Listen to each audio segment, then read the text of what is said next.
Vil activated his legendary crafting skill, calling upon the power of the divine hammer MJ Fainir to forge a sacred relic. The weapon formed in radiant light aim, no Mahatatsu's masterpiece, emerged as the holy light severance. With his new weapon complete, Vil settled into his new home, a place meant to be both workshop and a start of married life. Unexpectedly, Vil received troubling news from his fiancé Cyril Hassan. Without hesitation, she asked to break off their engagement. Vil tried to reason with her, pointing out their responsibilities and the legacy they were meant to uphold. Instead of reconsidering, Cyril confessed she had already given her heart to someone else.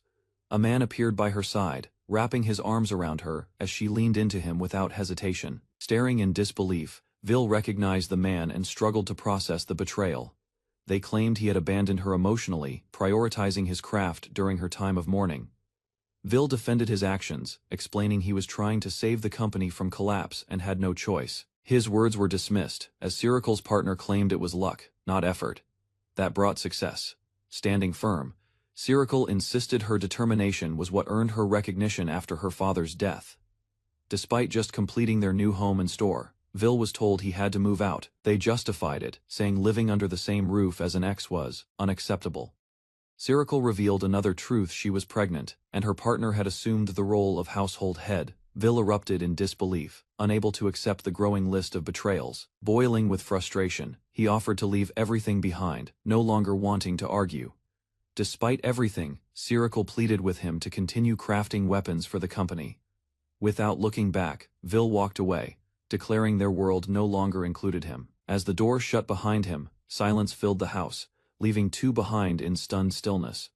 Elsewhere, someone described Vil as a rare genius, blessed with divine talent.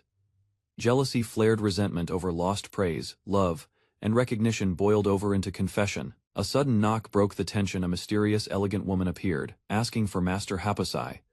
Everyone froze in shock upon recognizing her. Princess Aneros had arrived unannounced. Confused by her visit, they questioned why royalty would care about a humble smithy. Praise was offered to Cyril for being engaged to someone so exceptional, though it struck her with discomfort. News of the broken engagement stunned Aneros, who had come specifically for Vil. A calm smile formed as she acknowledged the shift in ownership and accepted it without resistance. With confidence, she declared her full support, pledging responsibility for everything tied to Hapusai. Amazed by their boldness, Aneros mocked them briefly before making her exit without another word.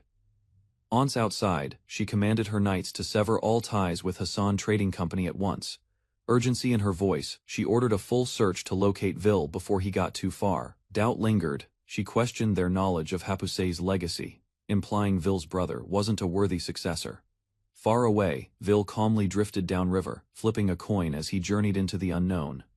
Resolute and unwavering, he vowed never to return, even if begged. Raising his arm, he summoned MJ Fainir while a curious voice questioned the name, Hapusai. An old man answered, explaining it referred to a blacksmith chosen by the gods. Ivory bearer of the Golden Hand inherited a unique crafting skill passed through generations. With a burst of energy, he activated Ultra Alchemy, channeling overwhelming power into his hammer. After forging a powerful item, he paused, aware that overproduction could destabilize the market. Beside his grandfather's bed, he listened as the elder explained the rarity of his blessing. Unlike others, he possessed 5 unique crafting skills, a miracle never seen before. With solemn pride, the sacred hammer was passed on, and he was named the next Hapusai. Fulfilling his new role, he forged relics, barriers, and sacred weapons under royal commission. Peace in the kingdom, Aneros claimed, existed only because Hapusai had stood at its core. Although the barrier remained intact for now, extended absence risked the capital's defenses. Thanks to Vil's recent efforts on the Holy Sword, the situation remained stable, unless disaster struck. With urgency in her voice, she ordered troops to locate Vil and protect the kingdom's safety. Concerned he'd be pursued by others, she noted, Caroline admired him deeply both as a craftsman and a man. With a commanding voice, he unlocked the box, ready to set his new path. He stored his money safely, reflecting that shop work was never Hapusai's true purpose. A confident smile followed the memory. Grandfather had always said their mission was something greater. Recalling the moment clearly, he was urged to forge relics, not just maintain old ones. Tears fell as he accepted the legacy to create sacred artifacts and offer them to the heavens. He gazed skyward, realizing his path had always been clearly shown to him. A powerful artifact surged to life, an SSS-ranked drifting teleportation crystal. With no hesitation, he activated it, ready to leap into an unknown future. Driven by purpose, he vowed to travel the world, improve his craft, and surpass his mentor's legacy. Someday, he would forge a sacred relic greater than MJ Fainir itself.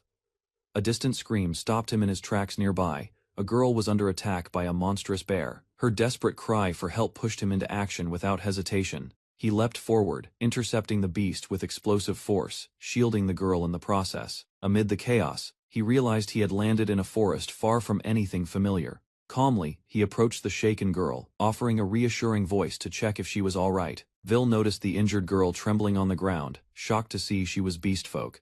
Under the pale moon, Vil approached a small beastkin girl, her body trembling in silence.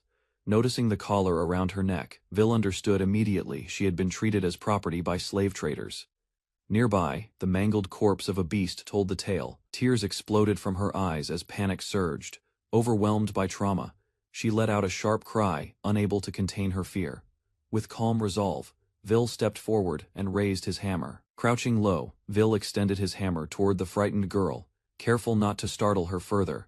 Tears welled in her eyes, but his gentle smile eased her panic as he promised not to cause harm. With precision, he raised his tool and invoked his skill without hesitation. A flash of energy surged as her wounded leg was instantly restored, the pain vanishing in an instant. Shocked, she stared at her healed limb while Vil calmly explained his powerful restoration. Curious to try another ability, Vil activated a different skill while the girl watched in confusion. With a surge of light, her slave collar shattered and vanished completely. Vil explained the danger she had unknowingly carried. Attempting to remove it herself would have been fatal. Grateful and smiling, the girl introduced herself as Porro and called him her big brother. As night fell, Vil prepared their camp, watched by Porro's puzzled yet trusting eyes. With a swing of his hammer, Vil activated a transmutation skill aimed at the thick tree. The wood responded instantly, twisting and reshaping under glowing energy, as branches curled upward. Stunned, Porro dropped her bread, unable to believe her eyes as the tree turned into a building. Before her stood a complete treehouse. Vil proudly offered it to her as their shelter. Elsewhere, scorched earth revealed destruction. Ancient dragons had attacked, alarming nearby soldiers. A scorched mountain of crystal and ash towered before the knights, silent testimony to a fierce battle. At its peak stood a lone warrior, Lady Caroline Iceberg, wielder of the holy ice sword, her presence commanding awe. The soldiers, stunned by her feat, begged her to return to the palace, believing her essential for the kingdom's stability. Caroline raised her sword, her expression unreadable. Examining the blade, she quietly noted it was chipped. Even the holy sword, revered and powerful, wasn't immune to wear surprising the soldiers with its chipped edge. Caroline, known for her stoicism, stunned everyone with a rare, gentle smile. With a graceful turn, she vanished without a trace, leaving only confusion behind. Back in the royal capital, she descended from the sky, light-hearted and radiant. A teasing cat perched on her shoulder, hinting at her eagerness to see the smithing prince. A soft expression spread across Caroline's face as she whispered her joy at soon seeing Vil again. Both sword and feline companion praised Vil's meticulous care, unmatched by anyone else. Though she claimed otherwise, her bold fight with dragons was clearly driven by her desire to see him. Finally arriving in town, Caroline walked confidently with her cat perched atop her head. At the door, a man greeted her warmly, though it wasn't Vil. As she entered, Caroline's presence stunned the man, who immediately recognized her title. She asked for Vil, only to learn from the man, his brother, that Vil was no longer there. With calm fury she heard Vil had been fired and decided to wait, despite the shift in ownership. Anger exploded. With a blast of power, she hurled him across the room. Her eyes narrowed. This was the fool who dared cast Vil out. Caroline demanded Vil's whereabouts, insisting only he could repair the holy sword. With a confident grin, the new owner offered to take Vil's place and maintain the blade himself. Even the cat seemed doubtful, noting how rare it was to be truly seen. Perhaps only Vil and Caroline could. The man boldly claimed superiority, boasting he could outdo his brother. While Caroline turned away, he smirked, convinced she'd soon choose him instead. Fueled by jealousy, the new owner vowed to surpass Vil, determined to claim everything his brother loved. He began grinding the sword carelessly, ignoring its groans and protests as he worked too aggressively. Suddenly, the sword roared to life, transforming into a monstrous beast and lunging at him in rage. Screaming in pain, he staggered back, his arm overwhelmed by the weapon's fury. Caroline watched coolly, noting how badly he had offended the sword's will. The cat recalled how Vil always treated tools with respect, unlike the reckless man before them. Caroline stood unimpressed as the man denied the sword's emotions, calling it nonsense. She declared she would never return, stating Vil alone maintained the holy sword's will. Coldly she made it clear the difference between them, and Vil was like night and day. Even as the man begged, Caroline turned away without hesitation, as the shop lay in shambles. The new owner shouted in frustration, still desperate to prove he was better than Vil. Though he tried to justify himself, the truth hit Caroline had sworn never to return. His assistant panicked, warning him that offending her meant losing the entire kingdom's trust. Chaos erupted as the royal family cancelled their orders, and pressure mounted from all sides. Overwhelmed, his partner screamed at him to leave. He had ruined everything. Shock spread across their faces as they realized just how many clients had pulled their orders. Far from the chaos, Porro enjoyed the comforts of her new life: warm clothes, delicious food, and a peaceful bed, with a cheerful tone. Vil explained the enchantments he added to their home, including food creation and magical protection. Admiration sparkled in Porro's eyes as she praised her big brother's talents. Vil smiled softly, finally feeling seen after pouring his efforts into perfect work every day. Porro looked up, eyes shining, and declared with certainty that her big brother was a truly great person. Meanwhile, Vil reflected on his family: his grandfather a legend, his father a skilled craftsman, both admired by many. Though they taught him well, he saw himself as just average, someone ordinary among giants. He brushed off praise, believing he was simply a blacksmith, doing his part. At his core, Vil wanted only one thing: to make others smile with his work. Vil smiled as he noticed Porro sound asleep. She must have been worn out after everything. Later that night, under the quiet moonlight, he lay awake, staring at the ceiling in thought. Morning came with a stretch and a yawn. Vil rubbed his eyes, calling out casually to Porro instead. Of the small beastkin girl, a mature woman lay tangled in the sheets. Shocked, Vil froze. The girl he'd cared for had mysteriously transformed overnight. Vil woke up in shock, finding an unfamiliar woman asleep in his bed. As he looked closer, he noticed her cat ears and was struck by her beauty and mysterious appearance. To his surprise, she suddenly greeted him cheerfully, calling him big brother. Startled by her mature form, Vil stumbled back, struggling to grasp the situation. She calmly explained her transformation, revealing she had undergone an evolution. Vil asked Porro about her sudden transformation, and she explained that absorbing mana allowed her to evolve. Uncertain about her intentions, he questioned her persistence, but she admitted she had nowhere else to go. Blushing, Porro expressed her desire to serve and stay by Vil's side from now on. Without warning, she proposed making kittens, causing Vil to panic and flee in confusion. Their journey continued until they noticed something wrong. An entire village had vanished beneath water. Vil came across a strange signpost, marking the village as dead end, raising his concern. Arriving at the site, he found only a vast lake where the village should have been. Spotting people in the distance, he and Porro moved closer to seek answers. An old man introduced himself as Arthur, explaining the entire village had sunk. Flooding from a storm devastated the village, leaving only elders behind with no way to rebuild. Without saying much, Vil walked away, prompting Porro to call after him in confusion. He climbed a cliff and confirmed his suspicion: the surrounding mountains formed a basin, trapping rainwater. Staring over the flooded valley, he realized he might be able to change things. Summoning his massive divine hammer, he prepared to reshape the land itself. With determination in his eyes, Vil began his work, stunning Porro with his resolve. With a firm grip on the hammer, Vil swung with full force, channeling his power. The massive blow crashed into the ground, shaking the earth and carving a deep crater. Multiple strikes followed, each one widening the gap, until the land cracked open completely. As the final blow landed, water surged through newly formed channels, cascading down the cliffs. Villagers watched in awe as Vil stood before the newly formed reservoir, his plan a success. Water flowed endlessly as the villagers were called to return, only to find their homes ruined. Seeing the destruction, Vil calmly explained that old wooden structures couldn't withstand flooding. He summoned a creation stone and readied his hammer, infusing it with power using Golden Hand. A brilliant burst of magic erupted as he activated full restoration and creation simultaneously. Broken wood and shattered bricks were lifted, reshaping themselves into something new and durable. Vil stood proudly at the village gate, declaring the restoration complete, with a few improvements. The villagers gathered in disbelief, praising the sturdier buildings and asking if he was a powerful mage.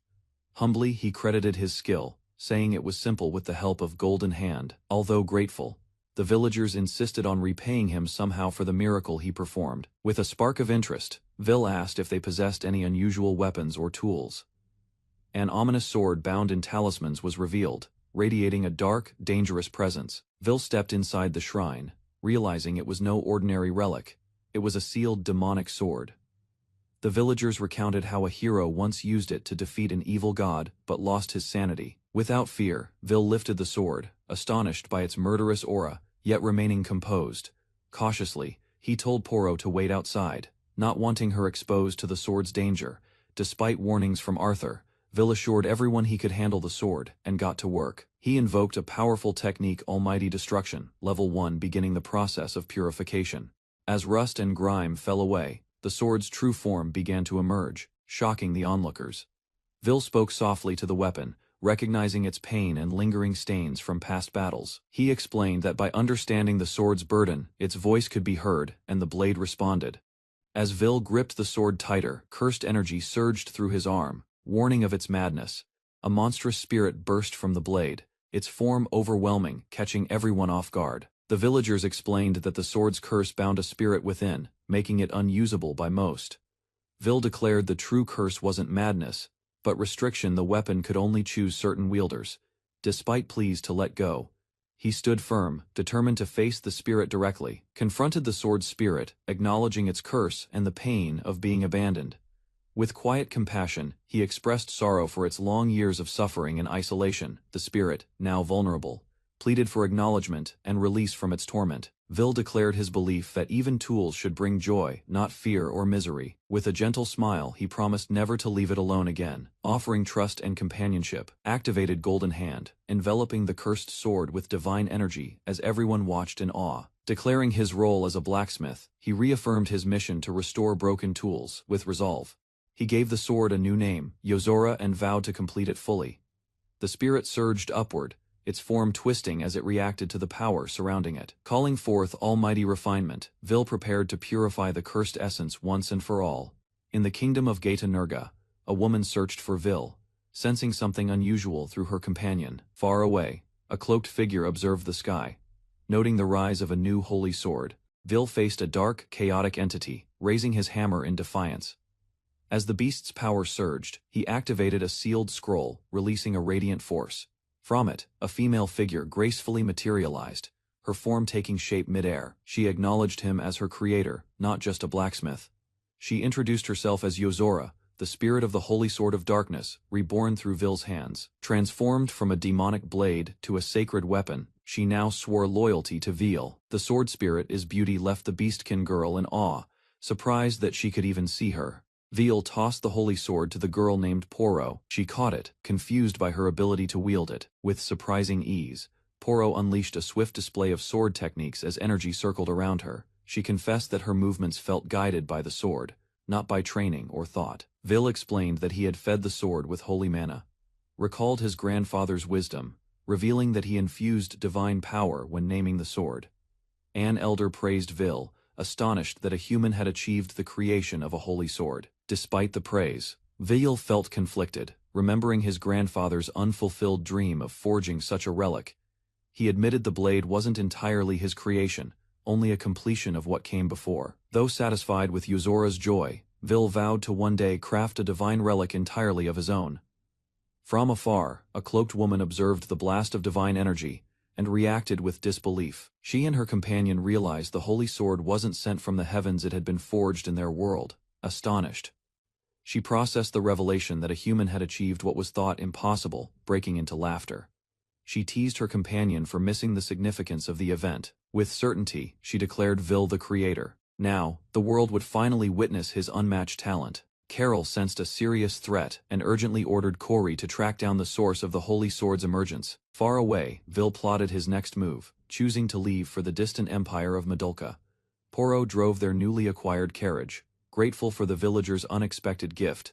They had received it as thanks for the support and aid they'd given the local people. With resolve, Vil entrusted the holy sword of darkness to Porro, believing in her strength to wield it. Vil gently entrusted Yozora to Porro, asking her to protect the sword and bring joy to others. While enjoying the breeze, Porro began training, guided by Yozora, who offered to teach her swordsmanship. Suddenly, a powerful gust surged down from above, alarming everyone riding the carriage. A massive beast descended with force, shaking the ground as it landed before them. Towering above, a fearsome dragon glared menacingly, its presence signaling the start of a deadly confrontation. Vil spotted the green dragon swooping down, recognizing the threat and shouting a warning. Rather than panic, he noted the dragon's scales would be ideal for crafting high-grade armor. Yozora volunteered to confront the beast, calling it an opportunity for Porro to gain real combat experience. Bothville and Yozora encouraged Porro to join the fight, eager to witness her growth. As the dragon roared, the duo stood firm, Porro bracing her sword, Yozora poised beside her. With Yozora's encouragement, Porro charged toward the towering dragon without hesitation. Drawing the sacred blade, she prepared for a decisive strike, while Vil watched closely. She leapt high and slashed the dragon's back, landing a direct hit and expressing her excitement. However, the attack barely pierced the thick scales, the wound too shallow to stop the beast. In retaliation, the enraged dragon twisted its massive body and prepared for a crushing counterattack. Panicked, Porro called out to Yozora, unsure of how to proceed against the fierce beast. Yozora urged her to trust both the sword and herself, reminding her to see with her heart. Together, they embraced the darkness around them, reaching for the smallest spark of hope. At last, Porro found clarity. She focused her spirit, ready to strike with purpose and strength. The dragon countered, unleashing a torrent of fire toward the pair, turning the sky into flame. In a dazzling fusion of spirit and steel, Porro pierced through the firestorm, delivering a powerful blow to the dragon's head. Her strike landed with force, sending the beast crashing to the ground in defeat. Porro celebrated her victory, while Yozora reminded her she had barely tapped into the sword's true power. Though the dragon survived, the battle marked a milestone in Porro's growth. Vil praised her effort, acknowledging it as a solid start for a swordswoman, still finding her path. Smiled warmly as Yozora and Porro shared a quiet moment of acknowledgement and trust. Meanwhile, Carol raced ahead, aware of the Holy Sword's global implications and its ability to shift power. She warned that if the world learned of Vil's talent, nations might go to war over him. Rather than wait, she decided to secure her position by marrying Vil before anyone else could. Knowing his skill would attract women worldwide, Carol sprinted ahead, determined to propose first. While racing toward the kingdom's border, Carol demanded updates on the sword's location, unwilling to fall behind. Realizing they neared the empire of Madolka, she feared the appearance of one of its elite heroes. Suddenly, a deafening screech and violent tremors interrupted Vil and the others, mid-conversation. Bolts of thunder erupted from the sky, and Vil instinctively recognized the overwhelming presence approaching. Emerging from the storm, a fierce woman wielding a blade appeared, declaring she'd come for Sir Vil. Vil encounters a woman from his past who recognizes him immediately, moves first, testing the beast-eared guard, who positions herself in front of Vil to shield him. She reacts too late as the woman advances quickly, clearly measuring the guard's speed and resolve. Weapons clash when the guard counters the whip with precise timing, stopping the strike before it reaches Vil. The woman reveals her powerful holy weapon, escalating the confrontation and signaling a serious battle ahead. News spreads that the heroine of the Holy Lightning Sword has made contact with Vil. Across the world, 6 Holy Sword users are revealed, each bound to battle maidens who wield their strength. Among them stands Lakia, the Lightning Heroine, firmly gripping Thunder Thorn while fixing her focus on Vil. Hostile intent rises, as another figure decides to act quickly. The clash resumes when Lakia moves first, her whip cutting through the air as the conflict sharply escalates. Lakia swings her whip wide, catching her opponent mid-air and asserting control over the exchange. Momentum shifts as the beast-eared fighter twists her body and strikes back while falling. Confidence shows on Lakia's face when the counter fails to break through her weapon. The guard steadies herself and releases a focused attack, forcing distance between them. Power erupts across the battlefield as lightning surges outward. Lakia presses the attack with confidence, treating the exchange as a one-sided lesson rather than a serious duel. A violent surge of power collides with an invisible barrier, the refined defense halting destruction at its edge. Standing calmly amid the fading shockwaves, Vil reveals his presence, untouched by the overwhelming force. The battlefield falls silent as observers realize the scale of power that was just neutralized. Without hesitation, Vil moves forward and catches the injured guard. Vil supports the injured guard and acknowledges that the opponent's strength exceeded what she could handle alone. Watching from a distance, Lakia dismisses the guard's worth and rejects her as an acceptable partner beside Vil. Stepping forward, Lakia recalls an old agreement and openly declares her intent to claim Vil through victory. The sudden proposal shocks both Vil and the guard, creating confusion rather than hesitation. Resolute and aggressive, Lakia whirls her whip again, announcing a final confrontation without holding back. Dark clouds coil across the sky as thunder gathers, dwarfing everyone below with its growing pressure. Realization strikes the onlookers that Lakia had never fought seriously, and the danger escalates, beyond control. Raising her weapon, Lakia unleashes her ultimate technique while Vil prepares himself for the impact. Lightning crashes downward, shaped into a raging draconic force aimed directly at the battlefield. The colossal thunderstorm descends in full form, shaking the land and marking the start of a decisive moment. Sensing the incoming catastrophe, Vil resolves to release his full power to prevent total destruction. A massive counterforce erupts as Vil's ability collides head-on with the descending thunder beast. With a simple motion, he redirects the remaining energy, dispersing the attack without strain. Shock spreads among the witnesses as Lakia acknowledges the effortless defense before her. Attention turns to Vil's hidden trait, the ominous evil eye finally revealed.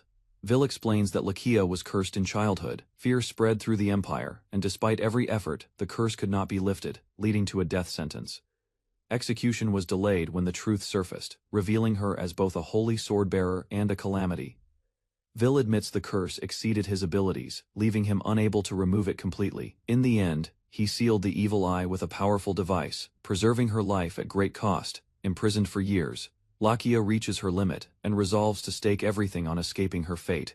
Facing Vil directly, she entrusts her life to the man who once saved her from execution. Memories surface of her fleeing the empire, determined to grow strong enough to stand beside him. Distance closes between them as Vil calmly makes a decision that changes everything. Ignoring the danger and warnings around him, Vil prepares to remove the seal on Lakia's evil eye. Vil steps forward with calm resolve, asking Lakia to entrust her life to his judgment without hesitation. Tears mix with determination as Lakia accepts, binding her fate completely to him. The seal is released, and the cursed eye reacts violently as hidden flaws are exposed. He strikes without restraint, refining his power to shatter the curse at its core. Light clears the sky as both land safely, the evil eye destroyed, and Lakia finally freed. Shock spreads across her face as vision returns, revealing clear light where destruction once dwelled. Standing opposite her, Vil confirms his presence, allowing relief to replace fear and disbelief. Observers notice the change immediately, realizing the cursed eye has transformed into something sacred. An explanation follows as the curse is redefined, its demonic structure repurposed rather than erased. With careful reconstruction complete, the reborn eye stands as proof of Vil's unmatched refinement skill. Boundless excitement, Lakia demands further proof of Vil's strength, pushing closer without restraint. Momentum collapses into chaos as both tumble into the grass, the moment turning awkward and uncontrolled. Gratitude overflows as Lakia realizes the curse is truly gone, her emotions finally released. Later that night, Vil returns to his workshop, surrounded by tools and quiet concentrations. Sparks scatter as a new creation takes shape, signaling another legend beginning at his forge. A mysterious man reveals a powerful false seal, demonstrating its ability to create tools beyond normal limits. Vil refuses the offer, sensing hidden danger behind the tempting power, and choosing restraint instead. Left alone in the shadows, the hooded figure departs, entrusting the cursed seal to fate and future consequences. A confident woman activated her new right eye, claiming it would make Vil hers if she won. With flair, she unleashed the power of her Eye of Divinity to control time around him. However, her attempt failed, and she was caught off guard and pinned down mid-attack. Vil calmly explained that he had refined the cursed eye and made himself immune to it, while she sulked. Others praised Vil as a god, leaving her chance completely ruined. A towering goddess-like figure stood atop a pile of skulls, her presence signaling destruction and majesty. Meanwhile, Vil traveled toward the Empire of Madoka, preparing to meet the Empress. After restoring a cursed eye, as the imperial capital Carter came into view, its massive barrier shimmered over the city like a dome. Peering out the carriage, Vil was surprised to visibly detect the magical shield others couldn't perceive. Acknowledging his growth, the woman explained that only skilled blacksmiths could perceive such protective constructs. At the gates of the imperial palace, Vil and his companions ascended the grand staircase toward the throne room. Inside, the Empress Artemis reclined with quiet authority, acknowledging Lakia's return with mild surprise. Her legacy as a warrior queen was revealed. She once defended the capital with her own army during a catastrophe. Recognizing Vi, Artemis greeted him warmly after years apart, their reunion tinged with nostalgia. Though frail, she thanked Vil sincerely for helping Lakia, revealing her role in orchestrating the curse's removal. Despite advanced medicine, even the Empire couldn't heal the Empress's deteriorating lungs. With calm acceptance, Artemis admitted her life was nearing its final chapter. Though Vil offered hope, she gently declined, recognizing the limits of her broken body. Content, she expressed relief at being able to thank him before passing. Before leaving, Vil made a respectful request, which the Empress agreed to with sincerity and grace. Vil offered to heal the Empress's broken body, driven by determination and care. Though doubtful, Artemis reminded him that her illness wasn't a simple wound to repair. Undeterred, he proposed to restore her form, rather than cure the incurable. Encouraged by his ally's faith, she gave her quiet approval to proceed. With trust granted, Vil activated his golden hand, prepared to reshape life through his craft. Vil began the restoration, invoking his full power with intense concentration and purpose. A powerful surge engulfed the room, enveloping the Empress in radiant transformative energy. Outside, a dazzling explosion of 7 colors drew everyone's attention as the healing reached its peak. General Adrak stormed in, demanding answers, only to be reminded that the guests were trusted by the Empress. Urgently, he revealed a crisis: demonic insects approached the capital after the city's barrier had collapsed. Shock spread through the group as Vil's silence confirmed the threat approaching the capital. Above the horizon, monstrous demonic insects with grotesque forms darkened the sky in swarms. Panic erupted among the soldiers and civilians, who rushed to retreat behind the palace walls. Lakia, frozen by the horror, realized the crisis unfolding was beyond imagination. General Adrak ordered evacuations as Lakia insisted on fighting, determined to face the threat herself. With the barrier engineers absent, the Empire faced disaster without technical aid. Unshaken, calmly declared he would handle the repair himself. General Adrak panicked, demanding to know what Vil was attempting as he approached the device. Ignoring the protest, Vil activated his golden hand, unleashing radiant power into the mechanism. As energy surged, he recognized the design: an identical magic circle to the one on the cursed eye. Vil fearlessly launched himself into battle, striking a colossal insect midair with raw force. Unleashing almighty refinement, he obliterated the monster with a devastating energy slash back at the palace.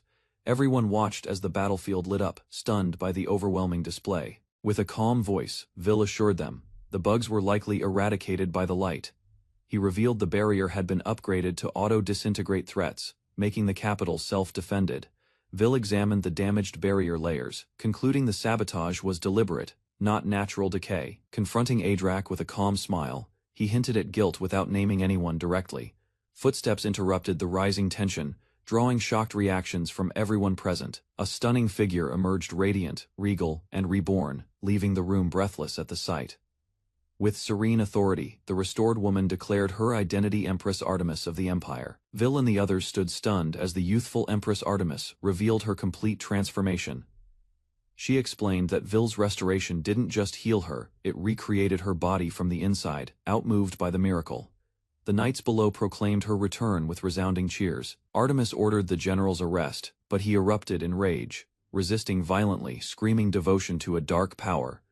Adrak triggered the explosive strapped to his body.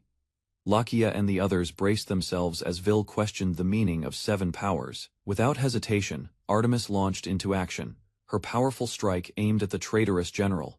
Her high kick connected with devastating force, launching Adrak skyward like a missile. Declaring her wrath, Artemis vowed that no enemy of the Empire would escape her judgment. Moments later, Adrak exploded midair, reduced to nothing under her overwhelming might.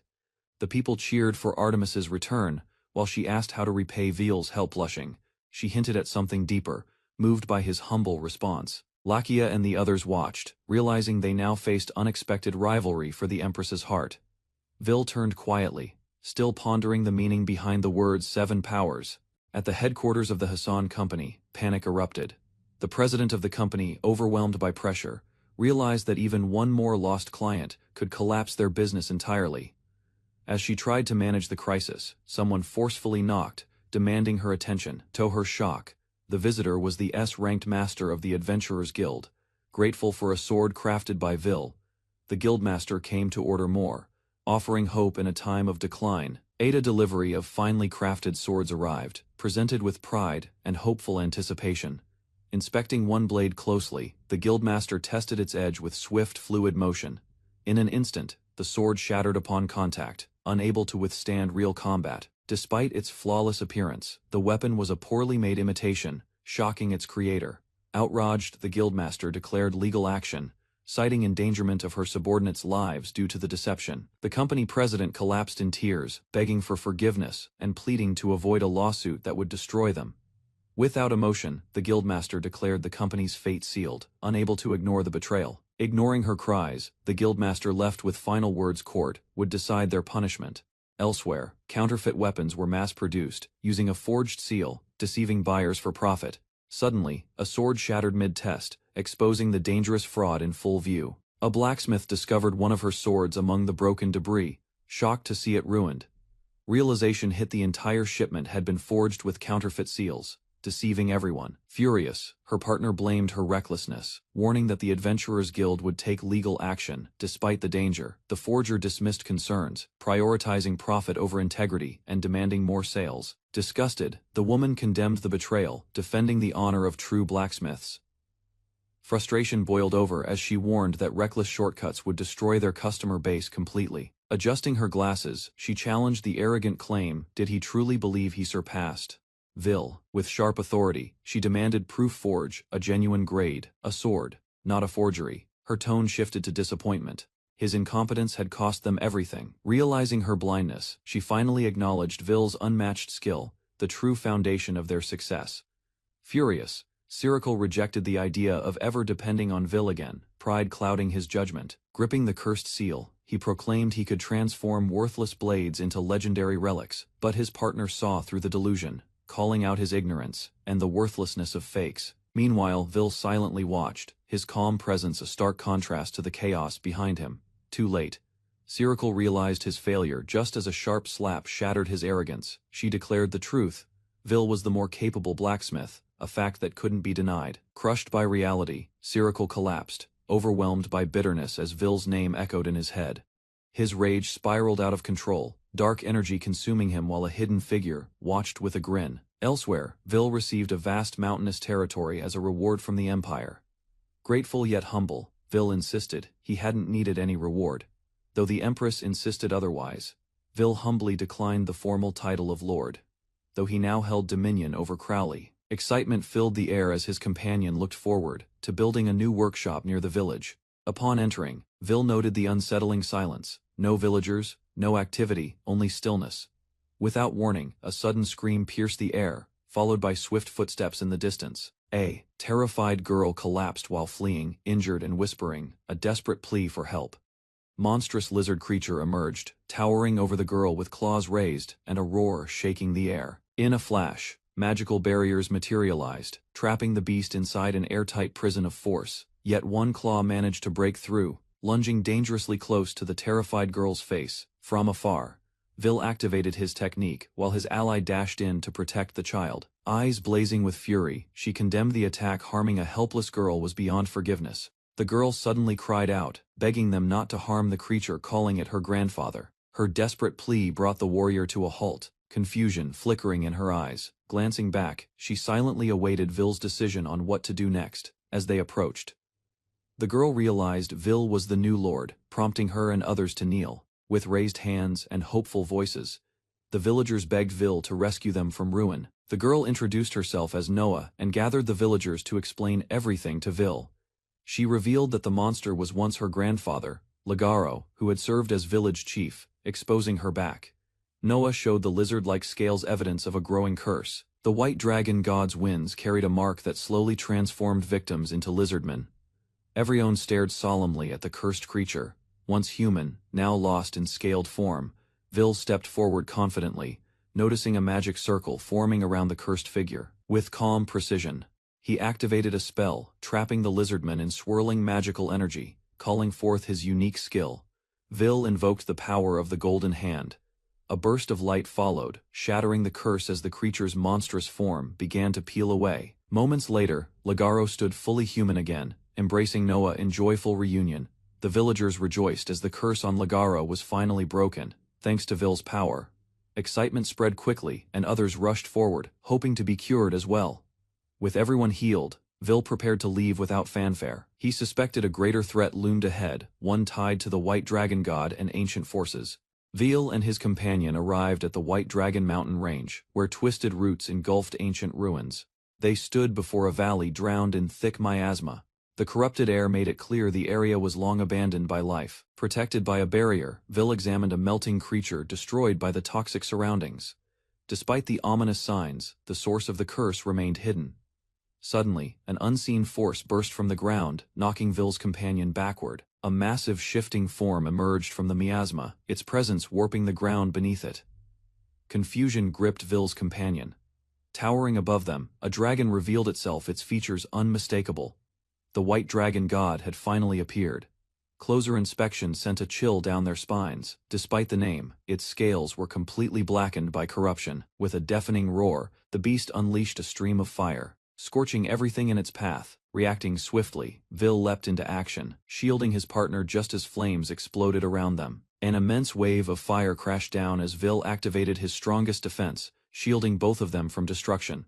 Confidently, he declared the barrier's strength, a refined version surpassing even the capital's defenses. Calmly raising his hammer, Vil explained the barrier's dual ability to block both miasma and physical blows. With a thunderous impact, the corrupted dragon slammed into the earth, sending tremors through the battlefield. The dragon and Vil plunged into a hidden underground chamber below. Dust settled slowly as light pierced through the broken cavern, revealing the aftermath of the fall. Vil rose from the rubble and checked on Porro, who survived thanks to his barrier's protection. He observed the dragon struggling to fly and questioned whether even such a creature could be cursed. Recognition struck suddenly. Vil dashed forward, realizing a critical detail he had missed until now. As the dragon roared, he recalled stepping on its tail, possibly the cause of its fury. Vil realized the dragon wasn't enraged, it was suffering. Pain radiated from its body rather than hostility. With calm determination, he spoke to the wounded creature, promising to restore its dignity if given a chance. Raising his hammer, he approached with trust. The dragon lowered its head, accepting his aid without resistance. He unleashed almighty refinement, releasing energy that surrounded the dragon's cursed form. Bathed in radiant light, the dragon transformed, spreading its pure, restored wings once again. As the dragon admired its restored scales, Vil wondered aloud if dragons were always able to speak. The majestic beast clarified it was no ordinary creature, but a dragon god, thus capable of speech. Grateful for the restoration, the dragon expressed heartfelt thanks. Porro stood in awe at the revelation. Vil casually introduced himself as a traveling blacksmith, seemingly unfazed by the divine presence. Sharing a laugh, the dragon called him Crowley. Porro chimed in, declaring Vil as Lord of Crowley. Now, the dragon revealed that the name Crowley was once given to him by ancient kings, a title they now shared. Though the kingdom had long vanished, the dragon declared Vil the rightful new lord of this land. Vil then asked what caused the terrible curse that had once corrupted him. With sorrow, the dragon explained how grief consumed him after the kingdom lost its ruler. In his vulnerable state, a dark force struck, embedding the curse while he mourned.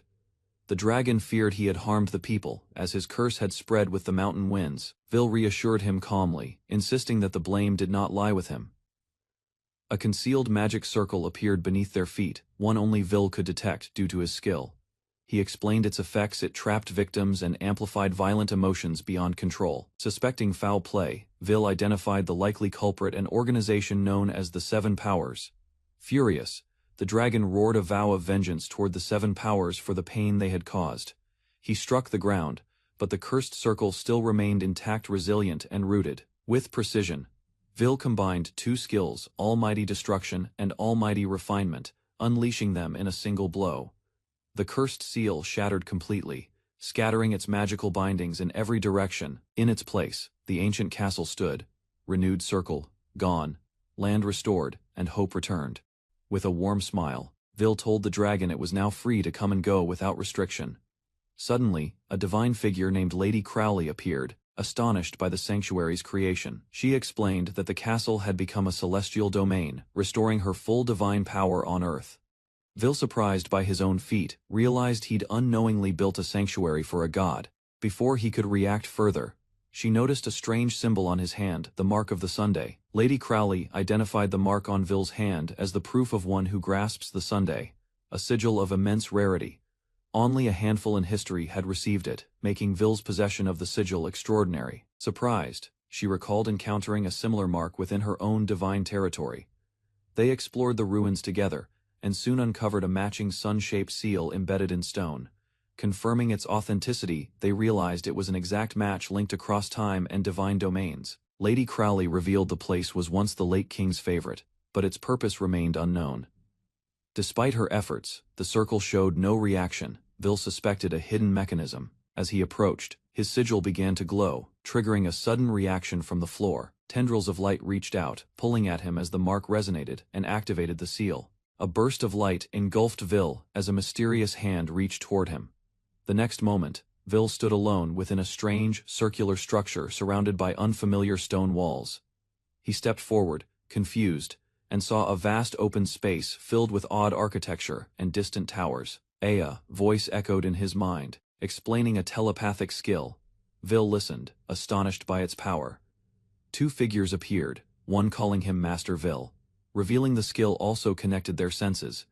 Vil realized he had been displaced by the sigil, now standing in an unfamiliar, strange city. Curious, he approached a surface and confirmed it was a wall, reinforcing the oddness of the environment. Although the space was bright, he noticed the absence of the sun, adding to his unease. He deduced the sky was an illusion, part of a vivid underground artificial environment. Questioning its purpose, Vil suspected the sigil was linked to the hidden Hapusai workshop. Vil deduced that even mighty beings like Crowley couldn't enter, hinting at powerful restrictions within the workshop. Despite her strength, a demon girl admitted that her abilities had boundaries, unable to bypass the barrier. As Vil explored further, he sensed a peculiar difference in the texture of a section near the fountain. Touching it triggered a swirling reaction, and energy began to surround his body rapidly. Before he could react, a spiraling gate materialized, pulling him toward an unknown destination. The demon girl shouted in alarm, recognizing the place as one of the seven hells, an ultra-rare dungeon called the Fall. Vil was stunned to learn he was the first to ever enter, as no traces of previous visitors existed within the dungeon. While exploring the tunnel, he discovered a peculiar ore embedded in the wall, unlike anything he knew. Excitement filled him as he realized the mineral was completely unknown, perfect for forging new tools. Meanwhile, she warned that dungeon walls were said to be indestructible, making collection impossible. With a swing of his hammer, Vil activated Almighty Destruction, breaking down the dungeon wall effortlessly. The demon girl panicked, warning him of the overwhelming danger such a powerful skill could pose. Unfazed, Vil casually summoned a mysterious storage box, treating the event as routine. He explained it was part of the Golden Hand skill, though it was never meant to have extensions. Confidently, Vil listed 5 high-tier abilities, leaving her completely stunned by his cheat-like talents. Vil mentioned he wasn't fond of one skill, but decided to proceed with mapping the dungeon regardless. With a swift motion and a use of almighty refinement, he revealed the task was already complete.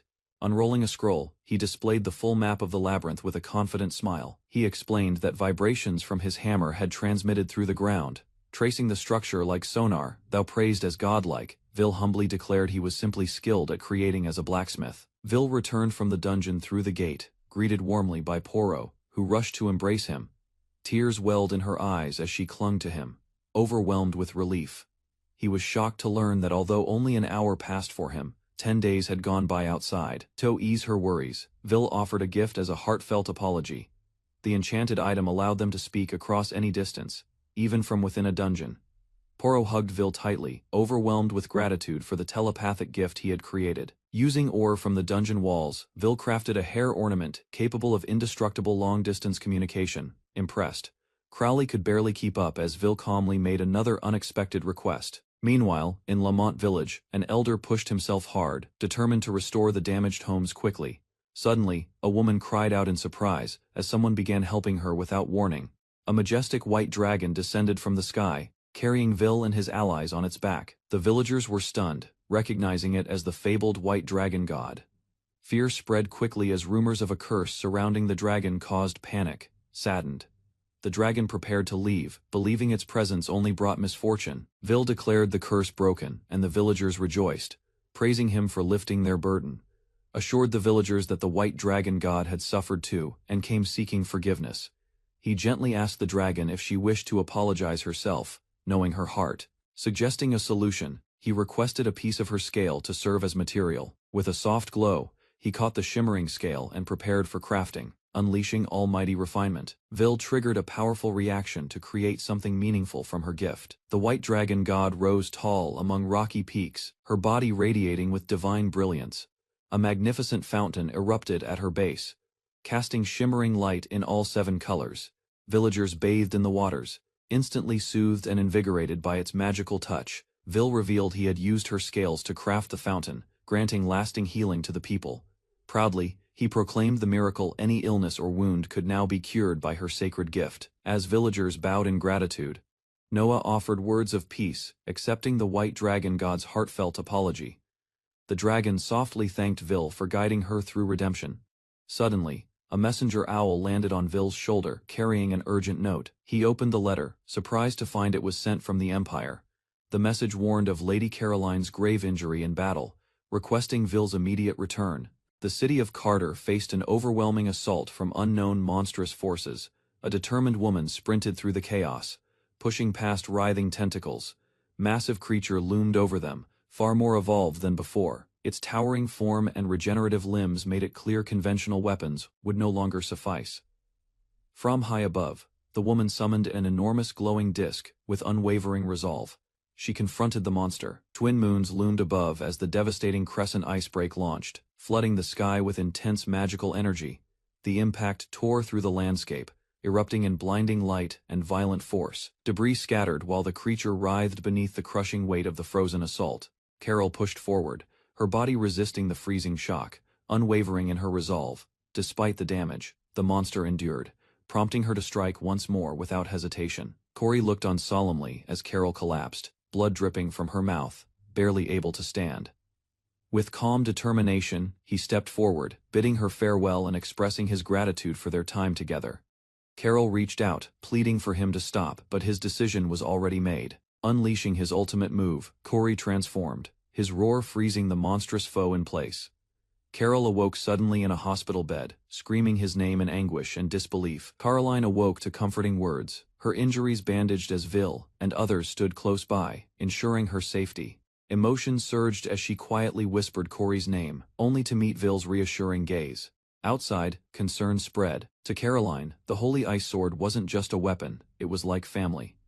Vil began questioning the sword's fate and its assigned caretaker, seeking a way to reverse the damage. He learned the truth: once a holy sword's physical form is destroyed, its essence fades, like a dying soul. Vil solemnly acknowledged the grim reality once shattered. A holy sword's life was effectively over. Carol clutched the broken shard, apologizing for not being able to thank Corey properly. Surprise filled the room as everyone recognized the fragment. It was Corey's core. Explaining its significance, Vil revealed the core was the heart of a holy sword, its vital source of power. Hope returned as he declared the possibility of restoration, prompting Carol to ask if he truly could revive Corey. Vil hesitated, knowing that one wrong move could erase Corey's essence forever. Caroline clutched the core, declaring that life without Corey held no meaning for her. Moved by her resolve, Vil watched as she extended the fragile shard with unwavering hands. Doubt flickered in his mind, restoring a holy sword from nothing surpassed, even his grandfather's skill. Despite uncertainty, he began the ritual. Hammer in hand, as Caroline whispered a desperate plea for Corey's return. Vil's eyes widened as the core revealed a hidden blueprint. Activating his skill, he raised the hammer with urgency, channeling the techniques of his forebears. He focused all energy into forging something new, something never done before. With a determined strike, he unleashed relic reforging. Elsewhere, an enormous frozen beast towered over a mountain. The crowd watched in awe as they learned the truth. The ice heroine had risked everything to contain the creature. The tentacled beast broke free, slithering forward as Lady Lakia led the command to open fire. Despite the coordinated attack, the monster advanced. Observers noted it had become far more powerful than before, unfazed. A warrior unleashed lightning cobra, aiming to strike the core with sheer electric force. Lakia roared, confident her strike would end it, but the creature resisted the lightning barrage, amidst the chaos. Soldiers fell, those who touched the tentacles collapsed. Their life force rapidly drained away. Cracks spread rapidly through the ice as the monster resisted, refusing to die, even under intense assault. Stepping forward, Lakia silenced the others and declared her intent to finish it alone using sword art. She ordered a full retreat, fully aware that her chosen technique would drain both her strength and her blade. Preparing her weapon, she warned it might get rough, apologizing to her trusted sword Kaminari. With a final farewell, she smiled, ready to give everything. The monstrous beast rose again, shattering the earth beneath it with each crushing movement, eyes glowing. Lakia invoked Divine Time Lord's gaze, locking the creature's movements for a brief moment. She shouted the activation sword art release, unleashing a surge of magic that engulfed the battlefield. Crackling energy surrounded her body as she launched skyward, her final attack gathering at full force. With thunderous power, she summoned Storm Serpent Jafer Mungandra, striking down upon the enemy with divine fury.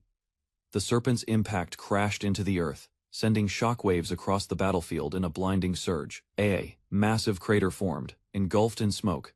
Silence following the chaos as dust filled the air. Hovering above, Lakia exhaled faintly, drained but standing. A dark shadow descended behind her.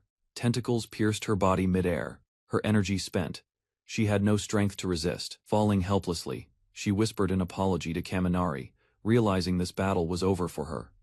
A surge rippled through the battlefield, stirring an unknown force buried deep within the storm. Lakia's eye flashed as time warped. Against all odds, she stood again, confused but ready. Without a word, she moved forward. Her weapon steady, Vil quietly watching from behind. Suddenly, countless tentacles erupted, aiming to crush the figures below as a new beast emerged. Vil gripped his hammer, gazing upward, whispering a question: what is a weapon meant to be? Corey's essence glowed as it rose, merging with Caroline's wish to protect. Caroline embraced him through tears, overwhelmed by his return. Vil confronted the monster, questioning its joy in causing destruction and pain. His calm broke. With steeled eyes, he prepared to unleash his true power. Vil stood before the massive tentacled monster as its limbs lashed out, scattering warriors and tearing into the sand. A woman with an eye patch rushed forward, gripping her weapon tightly. She knew her attacks were powerful, but this creature was no ordinary beast. Shush struck with all her might, slicing the monstrous limb in a burst of explosive force that echoed across the battlefield. To her shock, the severed tentacle twitched. It looked like it was regenerating, only slower than before. Realization dawned. Vale had upgraded her weapon, Thunder Thorn. Now it wasn't just repaired, it was stronger than ever. With a single powerful swing, the cat-eared warrior named Porro tore through the monster's flesh, severing limbs and bursting the swollen sacs. A warning echoed across the field. Contact with the tentacles would sap the energy of any holy weapon. Porro readied her blade anyway, drawing on her courage. Suddenly the creature's core twisted, reshaping into the form of a massive divine lion with glowing eyes and thunderous steps. Dozens of tendrils burst from its back, surrounding the defenders as the lion's roar split the air. Overwhelmed, the warriors scrambled. The sheer number of enemies left them with no choice but to fall back. Vil stepped forward, invoking almighty refinement to enhance his own body. He told the others to stand back and face the lion-like beast alone. In a blink, he vanished from the monster's view. Before it could react, Vil had already repositioned himself, stunning everyone with his speed. The beast retaliated, slamming its massive claw down, sending shockwaves across the ground. Effortlessly, Vil countered with a precise strike, tearing through the air with refined strength that shattered the incoming attack. Calmly, he explained his power. Almighty refinement turned him into a superhuman, even if only for a brief moment. A dragon's voice halted Vil. It recognized the lion's condition, a cursed beast lashing out in pain, just as it once had.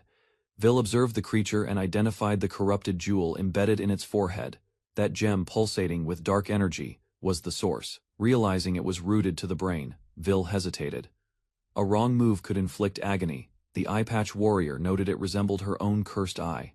A glimpse of the curse's magical structure revealed a disturbing, chaotic design, intentionally crafted to cause suffering. Tension grew, the beast's claws tightened, its body tensed, driven by torment and fury beyond control. The lion lunged forward in a frenzy, its claws slashing wildly as rage consumed its mind.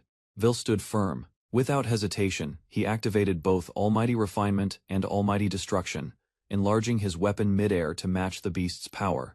The impact struck true. A thunderous blow shattered the cursed gem embedded in the lion's forehead, sending it collapsing backward. As dust settled, the others rushed in. The creature stirred, no longer hostile, just exhausted. Vil approached calmly. He smiled gently, declaring the curse broken and telling the lion to rest. Peace had finally been restored. The lion stirred, speaking for the first time. To Vil's surprise, she revealed herself as a lioness. Grateful and sincere, she thanked Vil for releasing her from the torment and madness of the cursed jewel. She vowed they would meet again, her eyes shining with warmth as Vil smiled and waved her off, from a distance. The girls looked on, one sighing in disbelief. Even a lioness now seemed to admire Vil. Just as the moment lightened, a sudden burst erupted nearby, another threat emerging, shattering the brief peace they had earned. From beneath the earth, a grotesque tentacled entity emerged in fury, shrieking in disbelief over its shattered jewel. Hovering under the sun, it raged aloud, confused how the lioness survived after its cursed magic was undone. Vil calmly stepped forward, revealing the truth.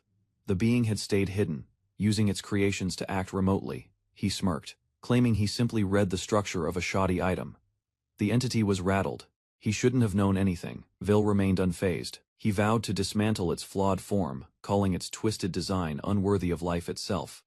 The cursed being declared its mission to destroy the sacred relics, warning Vil not to stand in its way. Unshaken, Vil raised his weapon with resolve. He would take responsibility and purge the threat before him. Tendrils lashed out, threatening to consume anything they touched. The others offered help.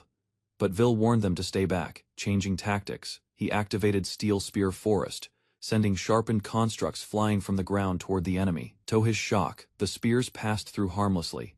The creature's form had somehow slipped through his attack. Ground erupted in a violent blast as Vil's failed attack triggered shock and concern among his allies. The cursed being mocked him, boasting that only divine objects could ever harm a godlike entity such as itself. Vil reasoned quickly, if gods could only be harmed by sacred relics, then those relics held the key. With resolve, he activated Golden Hand. His voice rang out as he connected with a legendary weapon, Divine Hammer MJ Fenir. Energy surged as he launched forward. The cursed foe, sensing the threat, prepared to intercept, vowing to destroy the sacred hammer before it struck. A holy sword pierced through the cursed creature, causing it to scream in agony. It couldn't comprehend how Vil wielded such a weapon. Calmly, Vil explained. The hammer was his true sacred relic, while the holy sword was something he forged himself. Though it was only a replica, his magic allowed him to copy a relic's power for a limited time, just enough to damage a divine being. He activated his fifth skill, Infinite Forgeries, summoning countless memory cubes into the air. Each cube stored the essence of relics. Using Golden Hand, Vil could recreate any of them. Dozens of divine weapons surged into view, forged by mana and Vil's skill. Temporary copies, yet powerful enough to defy gods. The cursed entity hovered at the center, surrounded from every side by replicated relic swords, spears, and shields, all gleaming with holy light. Gasps erupted. Names like Aegis, Gungnir, and Excalibur were recognized. Vil declared it over, confident in his overwhelming arsenal. But the enemy refused defeat. With a final outburst, tendrils erupted from below, aiming to drag Vil down. Unfazed, Vil unleashed his relics. Holy power tore through the tendrils, silencing the scream of the cursed foe. Even beneath the ground, Vil's forgeries emerged, appearing just long enough to strike before vanishing. A storm of sacred replicas launched toward the cursed being. It flinched, realizing resistance was futile. As the final blow landed, the creature screamed in defeat. With one last threat, it vanished in a blast. Vil stood unharmed. Although Vil's mana had already begun to return, he declined assistance and urged the others to help each other instead. Their argument quickly dissolved into unified concern. All three surrounded Vil, firmly insisting he focus on resting, unwilling to let him push himself any further. Taken aback by the sudden teamwork, Vil watched as their hands moved in sync. Moments ago they had argued, now they cared for him without hesitation. Entering with grace, Queen Artemis approached. She called for a full examination, naming Vil the Empire's prized figure. A voice from nearby challenged her claim, questioning when Vil had ever become part of her realm.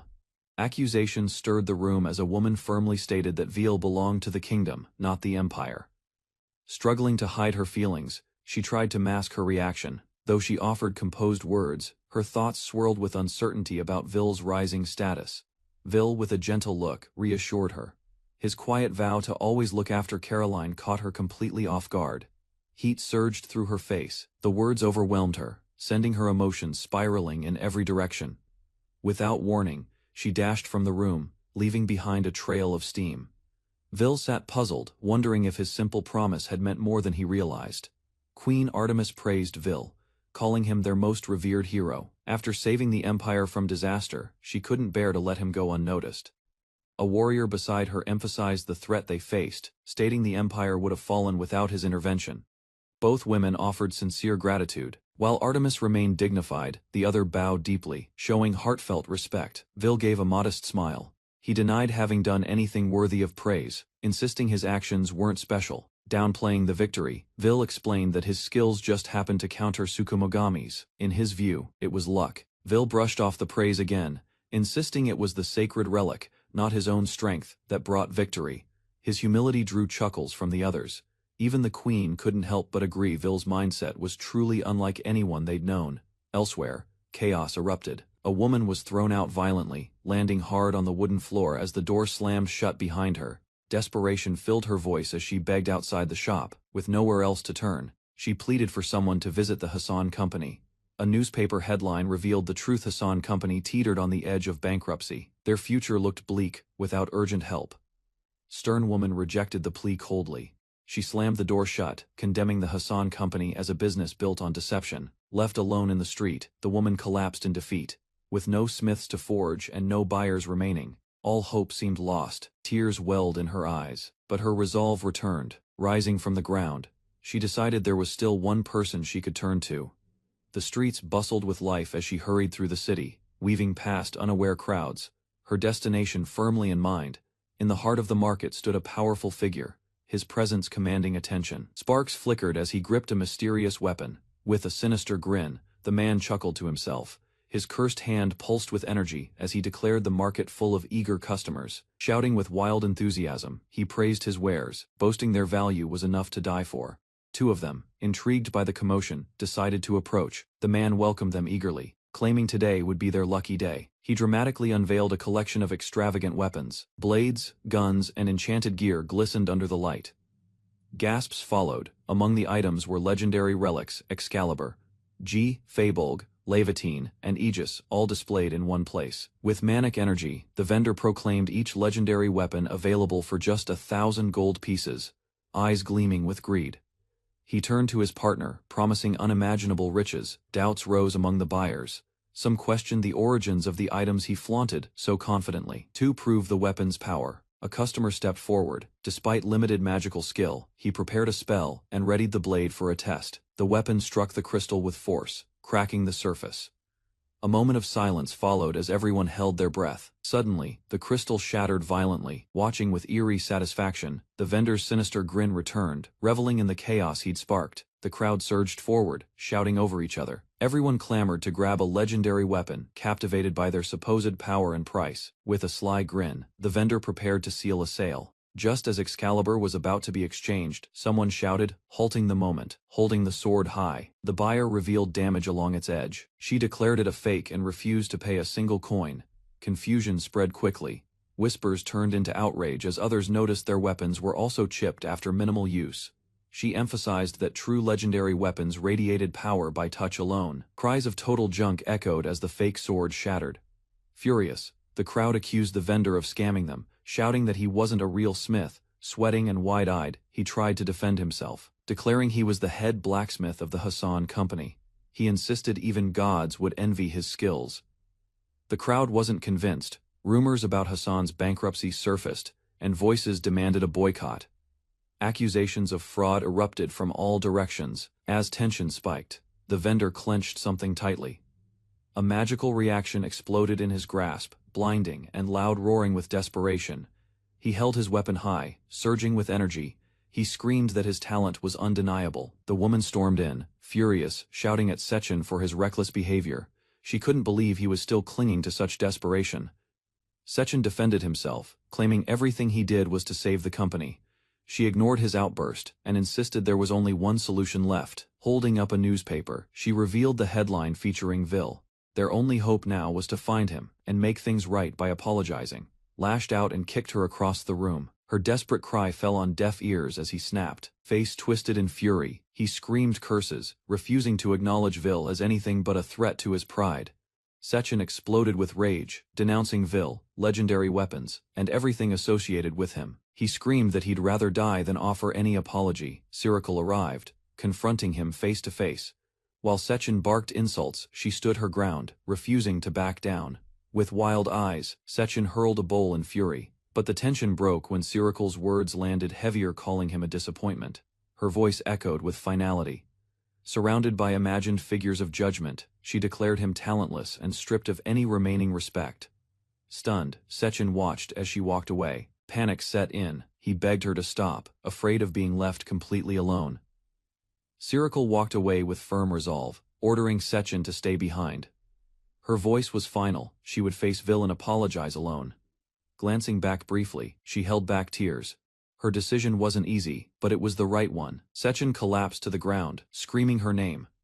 Thoughts of worthlessness consumed him. Talent, skill, power he had none, and the world rejected him for it. His cursed arm erupted violently as he lost control. Agony twisted his body, and the mutation deepened. With madness in his eyes, he welcomed chaos. Shouts rang out nearby as frightened onlookers called for guards, sensing something had gone terribly wrong. Sechin's mind snapped completely. With a twisted grin, he declared his intent to steal the talent and strength of others. A steam locomotive chugged across a high stone bridge, cutting through the vast mountains.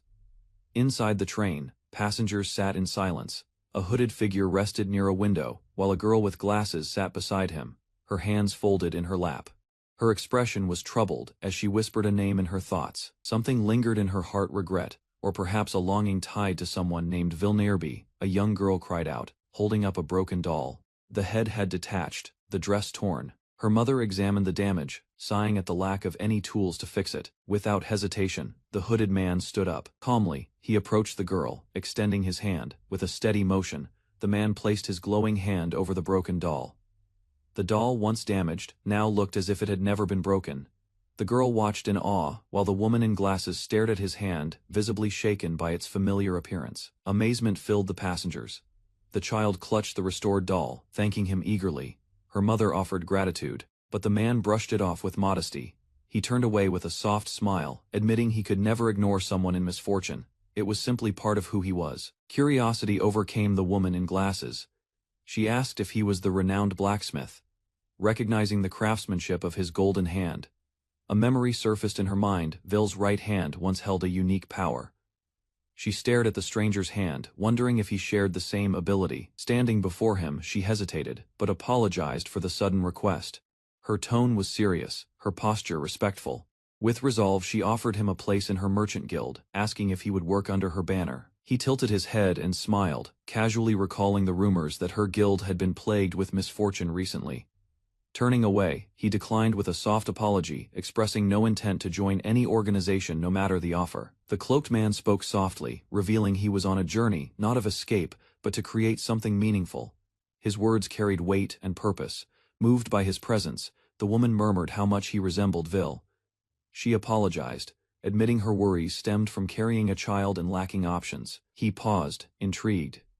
To him, children were fascinating creations among the most profound things humans could bring into the world. Reaching into his cloak, he extended a hand, offering her a small wrapped object as a gift.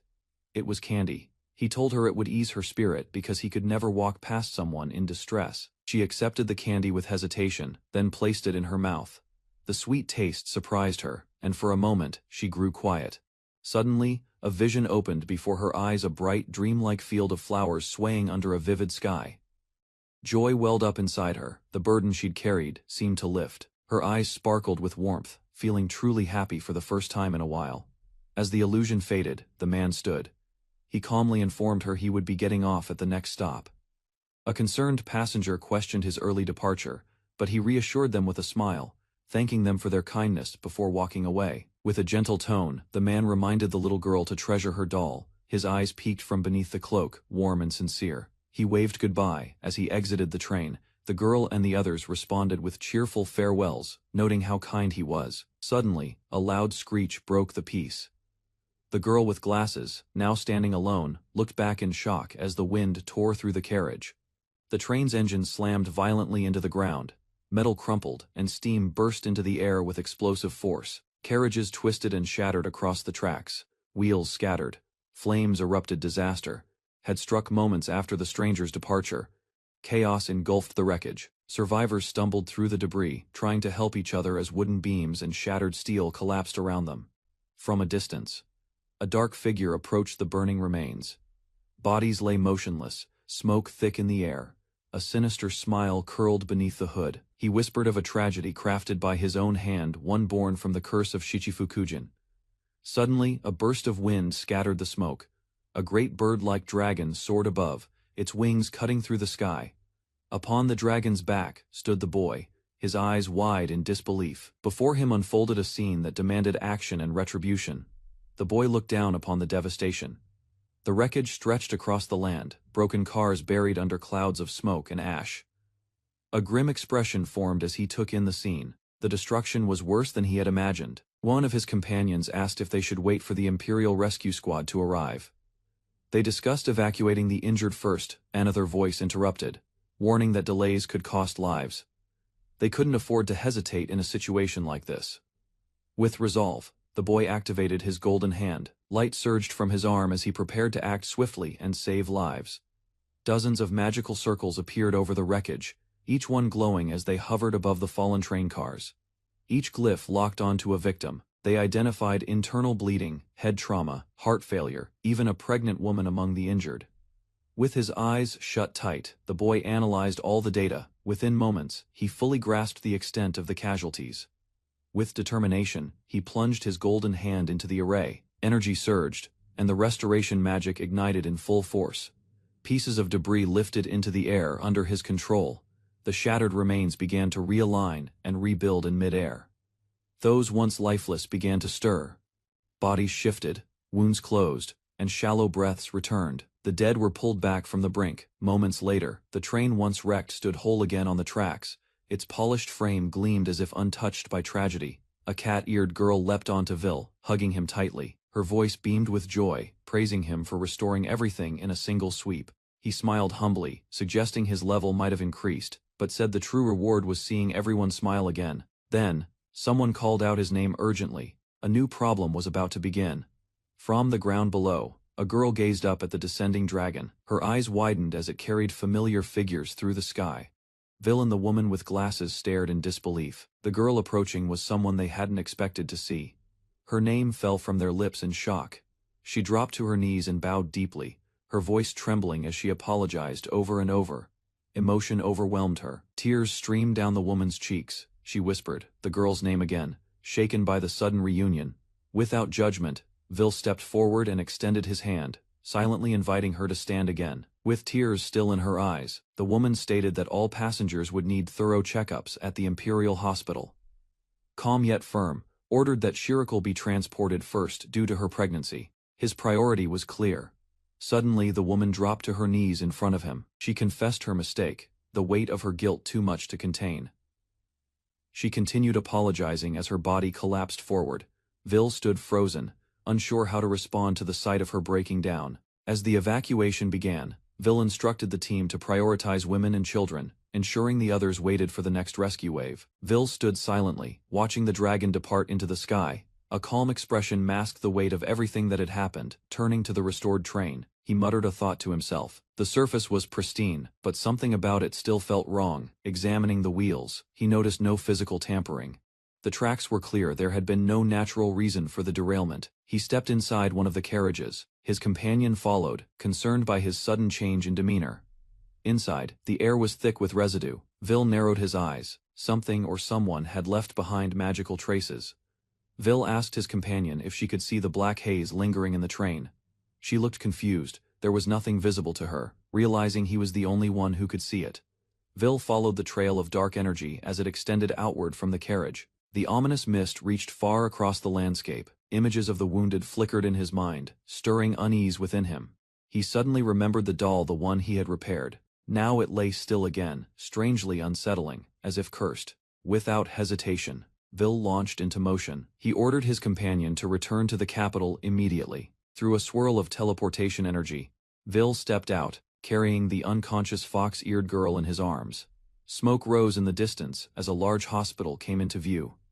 Signs of disturbance surrounded the entrance, and something ominous seemed to linger beyond the gates. Within moments, the girl recovered and cheerfully stood beside Vil, her strength restored.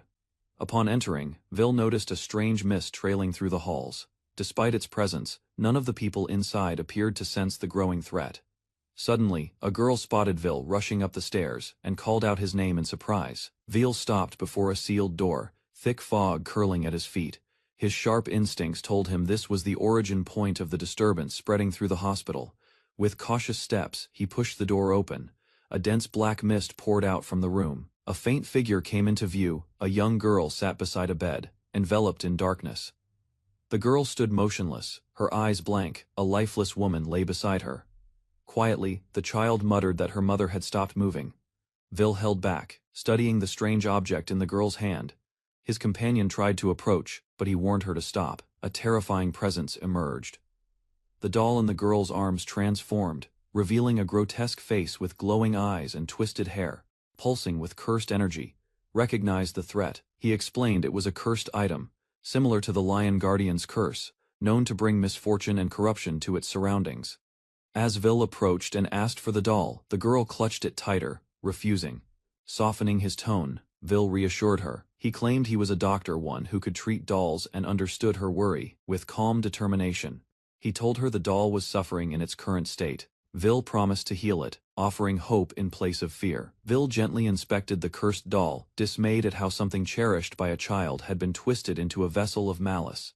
A powerful magic circle formed beneath the doll, radiating intense energy. The curse resisted, writhing as if alive. With resolve in his eyes, Vil slammed his forging tool into the seal. He shouted his command to break and reconstruct, shattering the magic circle in one decisive blow. As the cursed form crumbled, light engulfed the doll. Its grotesque features melted away, revealing a peaceful, innocent figure reborn from the corruption. Nearby, the girl gasped sharply. The oppressive fog lifted, and her mother's lifeless form began to stir once more. The mother awoke, confused but alive. Her daughter leapt into her arms, crying out in relief. Nearby, Vil held up the restored doll, now shining with pure light. He explained it had been transformed into a blessing, bringing guardian, beaming with joy. The little girl presented the healed doll to her mother, proudly explaining how the kind young man had fixed it. She recalled an earlier encounter on a magical train, where a masked stranger had repaired the doll after its head was damaged. Vil listened silently, his expression darkening. A hooded figure appeared in his mind, someone who tampered with the doll before. Gratitude poured from mother and daughter alike. Both stood amazed that the healing came not from medicine, but through the power of a restored doll. Smiling brightly, the doll winked and offered words of praise, calling her rescuer a true doll doctor. Her elegant form now radiated charm and light. Shock spread through the room. No one expected the doll to speak, especially not the one who had remade her. Fox Girl clapped her hands, praising Vil's brilliance. She admired how he breathed life into something once cursed. From a distance, the bespectacled girl stood frozen, raising the dead and granting life to a doll such power surpassed human limits. Down the corridor, a young boy cried out in amazement. His legs, once lifeless, now moved freely as he ran into his mother's arms. Patients across the hospital experienced miracles. Pain vanished, vision returned, and incurable conditions reversed. No words escaped her lips, but the girl in glasses stared, stunned. Quiet awe filled the space where logic failed her. Whispers grew bolder in her heart. She didn't just admire Vil's abilities, she desired him. Laughter echoed nearby. Surrounded by cheer and praise, he turned at the sound of his name, unaware of the quiet obsession forming behind him. A's trembling with honesty, she finally confessed what she had never managed to say. She had been searching for him all along. Vil didn't slow his steps. Without turning, he apologized curtly. He had no time for sentiment. Desperation poured out as she bowed her head, admitting her mistake. Since his departure, business had collapsed and her partner's skills failed to sustain the guild. She extended a hand with hope, pleading for him to return not just for business, but to stand beside her once more. Only silence followed.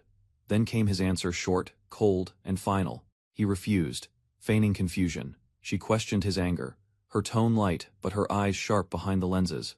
Her smile twisted as she acknowledged betrayal. She claimed love, yet admitted he had every right to be furious. The fox-eared girl stepped forward, slamming her foot and shouting. Enough was enough, this woman had overstepped. Fury erupted. She lashed out, scolding the woman for daring to return after abandoning Vil. Her loyalty wasn't something to mock. Rising to her own defense, the woman shouted back. She claimed to owe Vil her life and refused to let someone from another guild take him away. She stared ahead, voice calm but resolute. No one, she claimed, understood him better than she did, scoffing. She accused him of betrayal, twisting the situation to suggest he was the one who had moved on. Outrage surged. The fox girl reminded her sharply that it was she who first turned her back on Vil. That choice had consequences. No longer able to stay silent. The fox girl declared Vil had greater things to do. Wasting time on someone like her wasn't one of them. She dropped to her knees, pleading with tears and fists against the floor, begging him to return before everything was lost. Vil's voice dropped, quiet but firm. He told her the words she dreaded. It was already too late. He reminded her of her own declaration. The downfall of her guild was her burden to fix, not his to carry. A final glance over his shoulder, expression unflinching. From now on, their paths would never cross again. Collapsed on the floor, she whispered apologies to everyone she had wronged. Guilt and regret drowned her pleas. All strength left her as she declared herself worthless. Surrounded by those she once led, she now had no place to stand. Without warning, a massive sphere exploded into the room, violently slamming her into the wall. Dust and energy erupted from the impact. Lying crushed beneath the mysterious orb, she cried out in agony. Confusion spread among the others as they rushed forward in alarm. Vil and his companion stepped back. The orb pulsed unnaturally. Something sinister was brewing inside it. It wasn't over yet. Realization struck. Vil questioned her, demanding if she had made contact with the man wrapped in cloth. Her response was weak and incoherent. Whatever she had touched, it was cursed. Vil clenched his fist. This was the work of that man again. A cursed seal activated beneath the orb, pulsing with ancient glyphs. Something inside stirred, responding to the dark energy. Liquid and steam burst outward as the mass violently swelled. The form inside twisted, reshaping itself as tendrils of fluid lashed out. Moments later, a grotesque, bloated creature emerged. Its body dripped with slime, barely stable, its breath heavy and unnatural. Suddenly the form collapsed into a wet thud, revealing a malformed infant-like figure writhing on the ground. Before they could react, the creature mutated further, its head enlarged grotesquely, mouth gaping open in a monstrous wail as it towered before them. Chaos erupts as a grotesque creature lunges into the room, endangering everyone nearby. Vil quickly steps in, pulling a frightened woman and child out of harm's way. Without hesitation, a beastman dashes forward and lands a crushing kick, hurling the monster to the ground. He points the civilians toward safety and instructs others to summon help. The urgency in his voice spurs them into motion. As the dust begins to settle, both fighters brace themselves. A mysterious silhouette rises from the wreckage ahead. Sprawled on the floor, a masked woman clutches her abdomen in shock, confused. She mutters about a child that shouldn't exist. The grotesque baby-like creature crawls forward, its body dripping and misshapen, eyes locked on the people nearby. Rising to its full size, the abomination stretches out an arm toward the shocked woman, prompting Vil and his companion to rush inside. Its expression twists unnaturally as its skin pulsates, and its mouth contorts. A strange reaction begins to take over. A loud, distorted cry erupts from the creature's mouth, forming a wave of pressure that forces everyone to cover their ears. Vil grits his teeth, realizing the creature has triggered a sound-based magic, just as a glass object nearby shatters violently, despite no chanting. The infant's cries unleash intense magical force, pressing down on everyone nearby. Vil realizes the power isn't ordinary. Covering one ear, he theorizes that a curse placed by the masked man is causing the child's magic to spiral out of control. The mother begins to understand the candy she ate might have triggered the transformation. Vil grits his teeth. Even if the parent is guilty, he believes the child holds no fault in this tragedy. Staring at the distressed woman, he declares that she is the only one who can calm the child. Tears streamed down the mutated child's face as it cried out for its mother. Vil quietly repeated that the child was innocent. Slowly, the woman began to move, her legs trembling as she crawled closer to the crying creature. Reaching the child's side, she froze in hesitation. The creature clung to her, sobbing, as its oversized hands gripped her clothes. With a hand on its head, she offered a silent apology, accepting the creature as her own. The child's cries gradually softened. From a distance, Vil and his companions watched in silence, expressions calm as the chaos finally subsided. A group of adventurers bursts into the room, misjudging the situation. One of them shouts, mistaking the child for a monster. Acting on instinct, the party unleashes a coordinated magical assault, hurling flames and energy blasts toward the perceived threat. Vil reacts instantly, generating a powerful barrier to intercept the incoming attacks. The beastman stands ready behind him, the shield holds, deflecting the spells before they strike the weeping child. The creature stares in shock, clutching its hands. Within the chaos, the mother steps forward, her body burning with magical backlash as she tries to protect her child. A devastating magical blast engulfs the mother, tearing through her defenses, and sending her body flying in a burst of energy. Vil and the beastman look on in shock as her figure is consumed by flames, her sacrifice leaving behind only scorched air. Child's eyes widen in horror. Clutching her remains, he trembles, then begins to burn from within. As grief turns to rage, the attacking adventurers freeze, their faces pale as they realize the true weight of their actions. Suddenly, the child's form mutates further, swelling with unstable energy. A monstrous transformation begins before everyone's eyes. A shockwave erupts from the transformed child, forcing Vil and his allies to shield themselves from the intense burst of energy. The building shakes violently as the unleashed magic spreads outward in chaotic pulses, carving rings of force into the surroundings. Explosive power radiates upward, shattering everything in its path. The ceiling begins to collapse under the pressure. A magical seal activates nearby, triggering a mechanism. Twin pillars rise as a hammer descends with a deafening impact. When the light clears, the child lies motionless. Vil steps forward cautiously, while the others look on in stunned silence. Flames quietly flicker around his body as he stands, hammer in hand, radiating silent fury.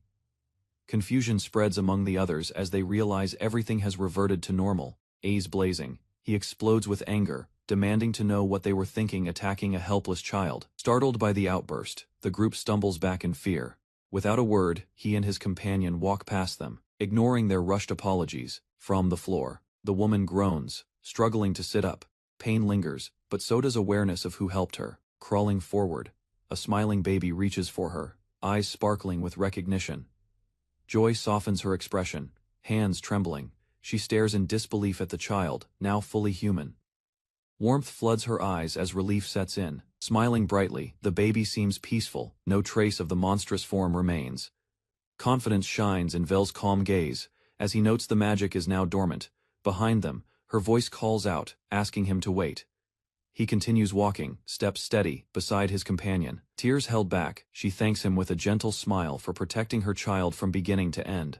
Without turning, he responds softly, it wasn't done for her.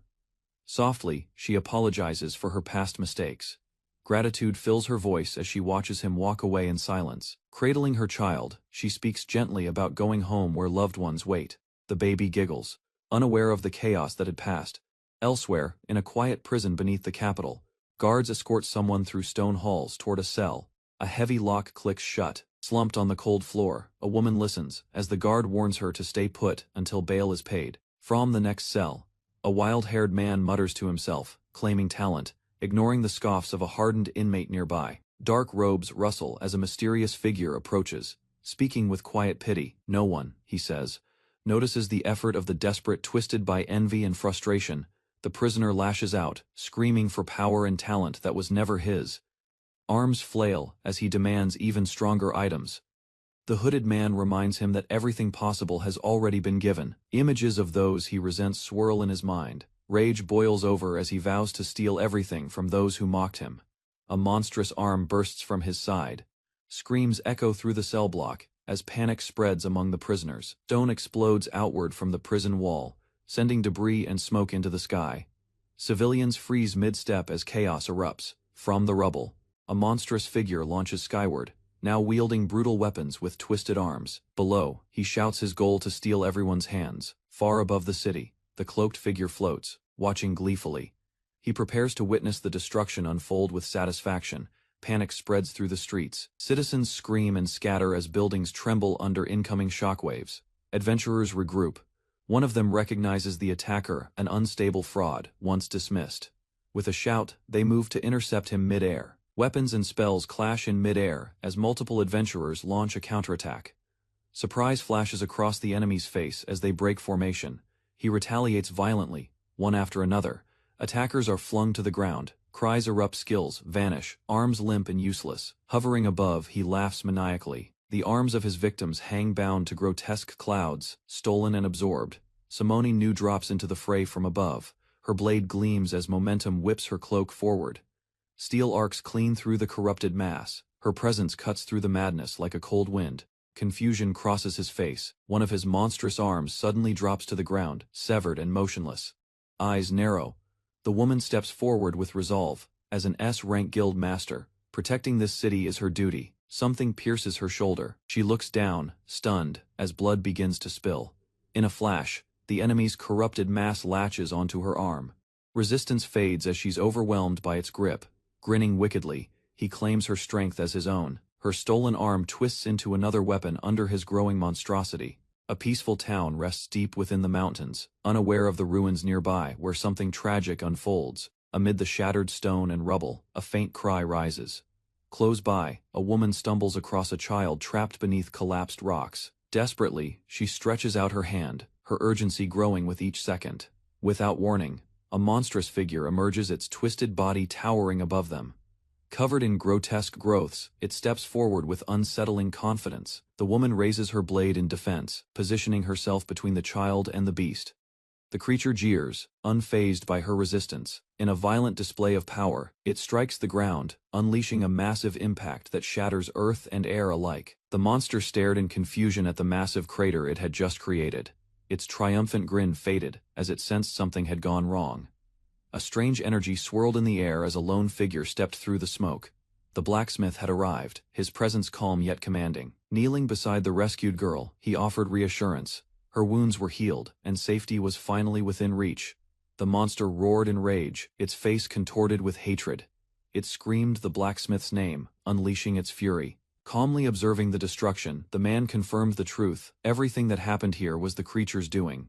There would be no mercy. Surrounded by scorched earth, the monster reveled in its destruction, declaring the scene before it as its greatest creation. Its grin widened as it mocked Vil, no longer viewing him as a powerless younger brother, but as prey beneath notice. Vil calmly activated his enchanted gauntlet, the Golden Hand, prepared to fulfill his duty not just to stop the threat, but to make the monster atone. With divine force channeled through his weapon, he charged, deflecting the massive spiked arm hurled toward him with unshaken resolve. Closing the distance at high speed, Vil gripped his hammer tightly, aiming straight for the corrupted heart of his former kin. Vil leapt forward with force, but the creature's spiked tail lunged and struck first, sending him crashing down midair. Landing hard, he quickly regained his footing, his determination burning stronger, despite the blow he'd just taken. Looking down, he noticed a strange mark burning into his hand, a circular wound, pulsing ominously with dark energy. Across the field, the monster laughed with twisted joy, its body twitching as it absorbed energy from the cursed emblem embedded in its flesh. Realization dawned. Vil recognized the curse. It was a stolen skill enhancement, a dark spell that fed off others' power. The monster cackled triumphantly as a glowing mark spread across its chest. It claimed ownership of the legendary Golden Hand, now stolen from Vil. Kneeling in silence, Vil muttered the name Sechin, realizing the cursed item's influence had taken root in his opponent. He stared ahead, acknowledging the truth. The monster had become a host to a wrathful spirit bound to a cursed artifact, feeding on ambition and hatred. Without hesitation, the beast lunged forward. Earth exploded under the impact, forcing Vil back with overwhelming force. Mocking laughter filled the battlefield. The creature demanded why Vil, so proud of his golden arm, refused to strike back. As Vil knelt, the monster taunted him, pretending to understand what power he truly sought to unleash. In response, Vil activated his hidden arsenal. Towering metallic constructs rose from the ground, mystical boxes containing forgotten relics. Expression firm, he declared his resolve. The enemy would perish, not by borrowed strength, but by Vil's own hands. But the monster struck first, conjuring a wave of explosive replicas, each blast aiming to erase Vil in a single strike. Smoke and dust filled the battlefield. The creature watched, silent and tense, awaiting confirmation of his enemy's demise. The monster roared in frustration, demanding why he couldn't summon divine weapons like Vil. But Vil calmly revealed the truth. it was because the creature never understood how creation truly worked. Holding his scarred hand up, Vil clarified that having a skill and mastering it were two very different things. Infuriated, the creature shouted in denial. Deep down, it realized it only ever possessed the skill, never earned it. Vil's voice was firm. Without proper use, even stolen power is meaningless, nothing more than wasted treasure in unworthy hands. Screaming in rage, the monster rejected his words, declaring destruction the only answer to everything. Vil stepped forward, warning Sechin to stop before it was too late. His voice was steady, but the ground trembled. The monster ignored him and summoned overwhelming power, unleashing his ultimate attack without hesitation or control. Suddenly, panic struck. The beast's expression twisted as he realized he couldn't rein in the chaos he had triggered. Explosions erupted without end, tearing through the earth as energy spiraled wildly, threatening both sides of the battlefield. Amid the destruction, the creature screamed in fear and confusion, unable to comprehend the power slipping from his grasp. He warned him again the energy of the destruction skill was massive. Uncontrolled output would lead to death. The ground quaked beneath them, but Sechin snarled in defiance, refusing to lose. Even if it killed him, he would not bow to Vil. Driven by hatred, the monster launched a desperate attack, unleashing a violent beam of energy meant to obliterate everything in its path. Braced for impact, but his expression shifted as multiple forces intercepted the strike from above. Reinforcements arrived. Warriors descended through the debris, surrounding Vil with timely strength and powerful presence. Surprised, Vil turned toward the newcomers. He didn't recognize the powerful presence that had just intervened. Standing before him were three formidable women, with a massive dragon looming behind them. Their arrival turned the tide. One of them rushed to Vil in tears, overwhelmed with relief. She scolded him gently, while he reassured her with a smile. With unwavering eyes, the wolf-eared warrior declared they owed their lives to Vil. Now, it was their turn to repay that debt. Vil bowed his head with gratitude, and asked them to buy him time. The real fight was about to begin.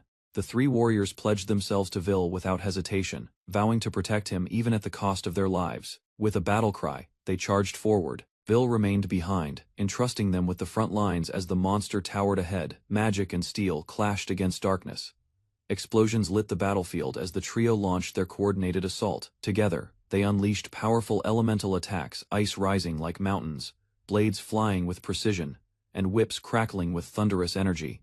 In perfect formation, the women struck as one, under the constellations above, their synchronized strike carved through the chaos. Even without the golden hand, there was still one thing to rely on: his grandfather's hammer, passed down with purpose. As a child, he counted the skills he had acquired: enhancement, reforging, full restoration, destruction, and infinite replication. But those weren't truly his. They belonged to others, fragments from generations bound to the artifact's lineage, memories returned of simpler days at the forge. His grandfather's skill had been reforging, a talent mastered through patience and resolve. A firm hand on his head reminded him his own skill was different, rare, unnamed, and it was still growing. He remembered the words from his grandfather: his true skill would awaken once his mastery reached its peak. That moment had come. With hammer in hand, he invoked the art of reforging. Energy surged through his body as power responded to his will. Even without the legendary hand, his right arm held the experience of countless creations. Knowledge carved into every motion guided him. Years of inherited technique flowed through him. His command over the reforging skill, once his grandfather's, now fully ignited. From nothing, a divine weapon began to take shape, an artifact, born not of inheritance, but of his own forged destiny. From the rubble, Vil's damaged arm re-emerges, its center pierced and glowing with power. Though several skills have been stolen from him, Vil remains calm. He approaches his dragon ally, requesting a scale for a purpose only he understands. With focused resolve, Vil grips his weapon tightly. His innate crafting skill remains untouched, a power no one can take away from him. Three warriors stand at the ready. Before them lies a battlefield of scattered corpses and a tension that has yet to break. A monstrous figure mocks them, claiming borrowed strength is useless. The enemy underestimates what Vil can truly forge alone. Just as the trio prepares to strike, grotesque tentacles lash out from the ground, catching them off guard. Two of the women are struck, and chaos erupts. The monster howls, as the power of the sacred sword suddenly fades. Shock floods its face while energy erupts violently around it. Vil channels raw power through his cracked arm. Holding a glowing scale, he senses a surge within this time. he's ready to create something new. Memories of the lives he's touched flash in his mind, every face, every smile all forged through his right hand. Twin dragons descend, summoned by his craft. Their explosive charge turns the tide of battle once again. Without hesitation, the fox-eared warrior steps forward, fiercely determined to shield Vil from harm as the others regroup behind her. Their eyes widen in fear as a colossal dragon emerges, overwhelming the battlefield with its sheer presence. The call for Vil grows desperate. Standing atop his sacred forge, Vil raises his arm. A divine command echoes to forge a weapon worthy of the heavens. A brutal counterattack flings the defenders aside.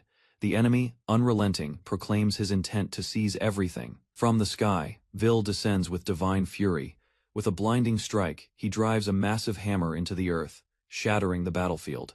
From the divine forge, a radiant blade bursts into the sky, the holy sword of light, crafted by Vil's own hand. He gazes upon it with quiet pride. The monstrous foe reels in disbelief. The sight of the holy sword strikes panic, its very existence shaking his confidence. Vil raises the sword high as lightning arcs around him. Energy surges through the weapon, illuminating the battlefield. Enemy roars in denial, claiming a human cannot forge a sacred relic, yet Vil stands firm, blade in hand, defying the impossible. His allies rally beside him. Dragons soar, weapons are drawn, and the final battle begins with Vil leading them forward.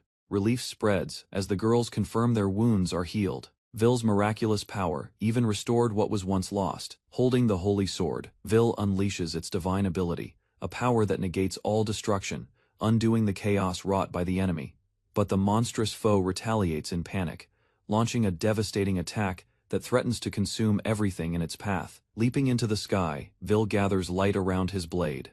His eyes remain steady as he prepares a final blow, channeling sacred energy. In one mighty strike, he tears through the darkness, severing the enemy's power with overwhelming force. A massive burst of energy explodes across the sky as Vil's final strike collides with the enemy's core, scattering darkness in all directions. The earth trembles as holy light rains down, piercing through the chaos, cleansing everything tainted by the enemy's power. Engulfed by the radiant force, the corrupted figure disintegrates completely, unable to resist the purifying judgment unleashed by Vil. Hovering above the peaceful capital, Vil looks down at the restored city. His grip tightens around the hilt, the divine mark on his hand still glowing. Far below, people begin to realize what's happened. Limbs are healed, lives are restored, a miracle, born from a blacksmith's will. Crowds gather near the fallen beast, confused by the calm after the storm. Eyes search for answers in the silence that follows Vil's strike. Among the group, AIs recognizes the power Vil used. The name spoken sends ripples through the air, a technique thought long lost. She explains it was once wielded by Lawrence, a legendary hero who defended the world from divine evil. Still hovering, Vil's blade glows faintly. The eighth holy sword he forged holds the power to restore all a feat no mortal should manage. With a quiet farewell, he releases the sacred sword from his hand, letting it vanish into the light. Mission fulfilled. Vil releases the last fragments of the holy sword into the air. Its duty complete, it dissolves into light as he offers a quiet farewell. When asked if the sword was broken, Vil reassures them it merely returned to rest, its power, too immense to remain in the world forever. As tension rises again, one of Vil's companions steps forward, reminding the others of his mercy. A humbled blacksmith speaks up, confessing he once misunderstood Vil's brilliance. Even without divine tools, he admits Vil's skill reaches godlike heights. True strength, he realizes, lies not in the forge, but in the soul guiding it. Kneeling and trembling, the young man breaks down in tears. He admits Vil had always been greater, not just in skill, but in spirit. Rather than scold, he grants forgiveness with a touch of humor, lifting the tension and offering his hand in peace. Elsewhere, a woman watches over a child in her arms. In a prison-like chamber, someone chained stands, silently beneath a looming cross. She confronts the prisoner, a man she knows all too well. The name Shirako leaves her lips as she demands answers. Lowering his head, he admits his mistakes. At last, the words "I'm sorry" reach her, not in defiance, but in truth. Chained to the wall, the man declares he'll shoulder the blame alone. He refuses to let the woman or child suffer for his choices. Tears brimming. She explodes in anger. His words come too late. Her cries pierce through guilt and echo with pain. Cradling their child, she weeps. As guards approach, a regal woman in a black gown announces the time has come, judgment is near. The princess delivers her verdict. His crimes are grave, and punishment will be absolute. As the gates open, light floods the room. The outside world awaits a future reshaped by Vil's legacy. Sound of broken chains echoes as the shackles fall from his ankles. Confusion washes over both prisoners as they realize their punishment has shifted. A wagon is presented to them. The command is clear: leave the kingdom behind and never return. Still stunned, he asks if this isn't an execution. A knight calmly responds they are simply following orders. From afar, the princess reflects on Vil's mercy. His choice changed fate, sparing lives that would have otherwise been lost. Together, the small family rides into the horizon, grateful. They know this future was only possible because of Vil. With confidence in his stance and hammer at his side, Vil declares himself a creator, no longer just a blacksmith, but one who shapes destinies. Despite all he endured, he remains kind. When praised, he simply says it was right the girl was his kin, and saving her was natural. With a smile, Vil turns to his allies. The journey, he says, is only just beginning, and there is still much to do. His companion wonders if their mission is already complete. Vil replies the divine weapon isn't finished.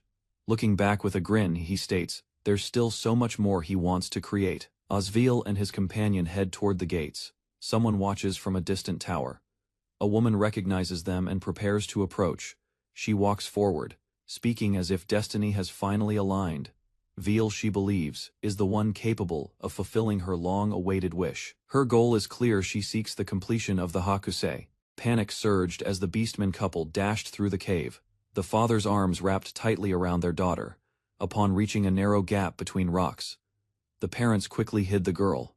The mother urged her to stay put, while the child, confused and afraid, asked about their fate. They offered no answers, only soft smiles beneath sweat-covered faces. Both stared at her, trying to appear calm as the moment pressed on them. Positioning themselves between the danger and their daughter, they braced for a final stand. The child screamed, arms reaching out in desperation, but her parents had already leapt into the fray, their figures vanishing beyond the rock wall's edge. Silence fell after a distant roar echoed through the cavern. Only the girl's trembling hands gripped the stone wall, waiting. A monstrous presence loomed before her hiding spot. Its eyes glowed with malice as it spotted the terrified child. Moments later, she jolted awake in bed, drenched in sweat. The sword on the wall remained still, but the weight of the memory lingered. Across the room, she sat quietly, haunted. Determination returned as she reached for the weapon. With steady steps, she charged into the snowy wilderness. Eyes blazing, she drew her blade, its fiery aura flaring to life. This time, she wouldn't run. Heat radiated from the enchanted blade as it pulsed with energy. Her grip tightened, steady despite the weight of power surging through it. With a swift swing, she unleashed a torrent of black flame into the sky. The arc blazed forward, splitting clouds and bending the air. From afar, a fortress stood against the mountain range. Smoke trails led to its gates. Her path was set. Reflections of the past flickered in her mind, a woman's gaze, a weapon clashing in light, and a smirk that stirred unease. A majestic figure descended, surrounded by wings of divine fire. The warrior's presence brought both awe and challenge. Her next trial had arrived. Cheerful winged girl descended from the sky, her presence light but commanding, standing face to face. The two girls exchanged words. One held her blade with focus, while the other explained the sword's hidden power, its ability to draw in darkness itself. A new figure stepped forward, demonstrating a dark technique with overwhelming force. Doubt lingered in her mind. She admitted her strength was lacking and vowed to grow stronger, holding tightly to the hilt of her sword.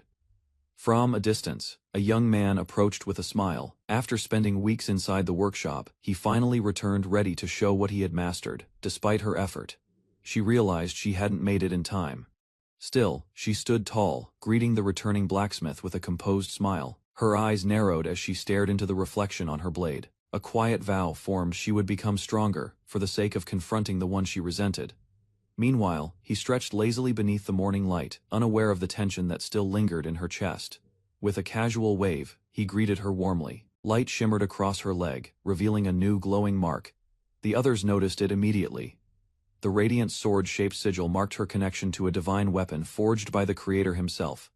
Explained that Lux, still in her infancy, couldn't speak like Yozora. However, she seemed fond of Porro's soft tail, and he asked her to watch over the creature. Smiling confidently, he revealed his plans to nurture the sacred sword of light and create countless new things using divine smithing power. A new journey awaited. The group agreed to entrust the territory to Ruri, who accepted the task with exaggerated enthusiasm. Meanwhile, Porro wondered aloud if she could truly become as strong as the other heroes now wielding two holy swords. Excitement stirred as they departed by carriage. Though the forge had its charm, the world outside held greater adventure. The cart rumbled through the countryside, pulled by a mechanical horse. Its stiff segmented frame moved with precise rhythmic steps, powered by magic. Inside, Vil explained that the horse was a magical automaton, one of many tools he'd crafted. His companion noted that most automatons were humanoid. Unbothered, Vil simply called it his tireless magic horse cart. She smiled, impressed by his unusual ideas and inventiveness. As the cart continued down the forest path, her ears twitched. A faint noise broke through the steady hum of travel. She stood quickly, weapon ready. From the trees ahead, someone was being attacked, likely by bandits. Vil turned, already preparing to act. Vil declared they would help. Porro looked surprised. He usually didn't explain himself. Her curiosity piqued at his sudden change. From above, a floating cube descended as Vil spoke calmly.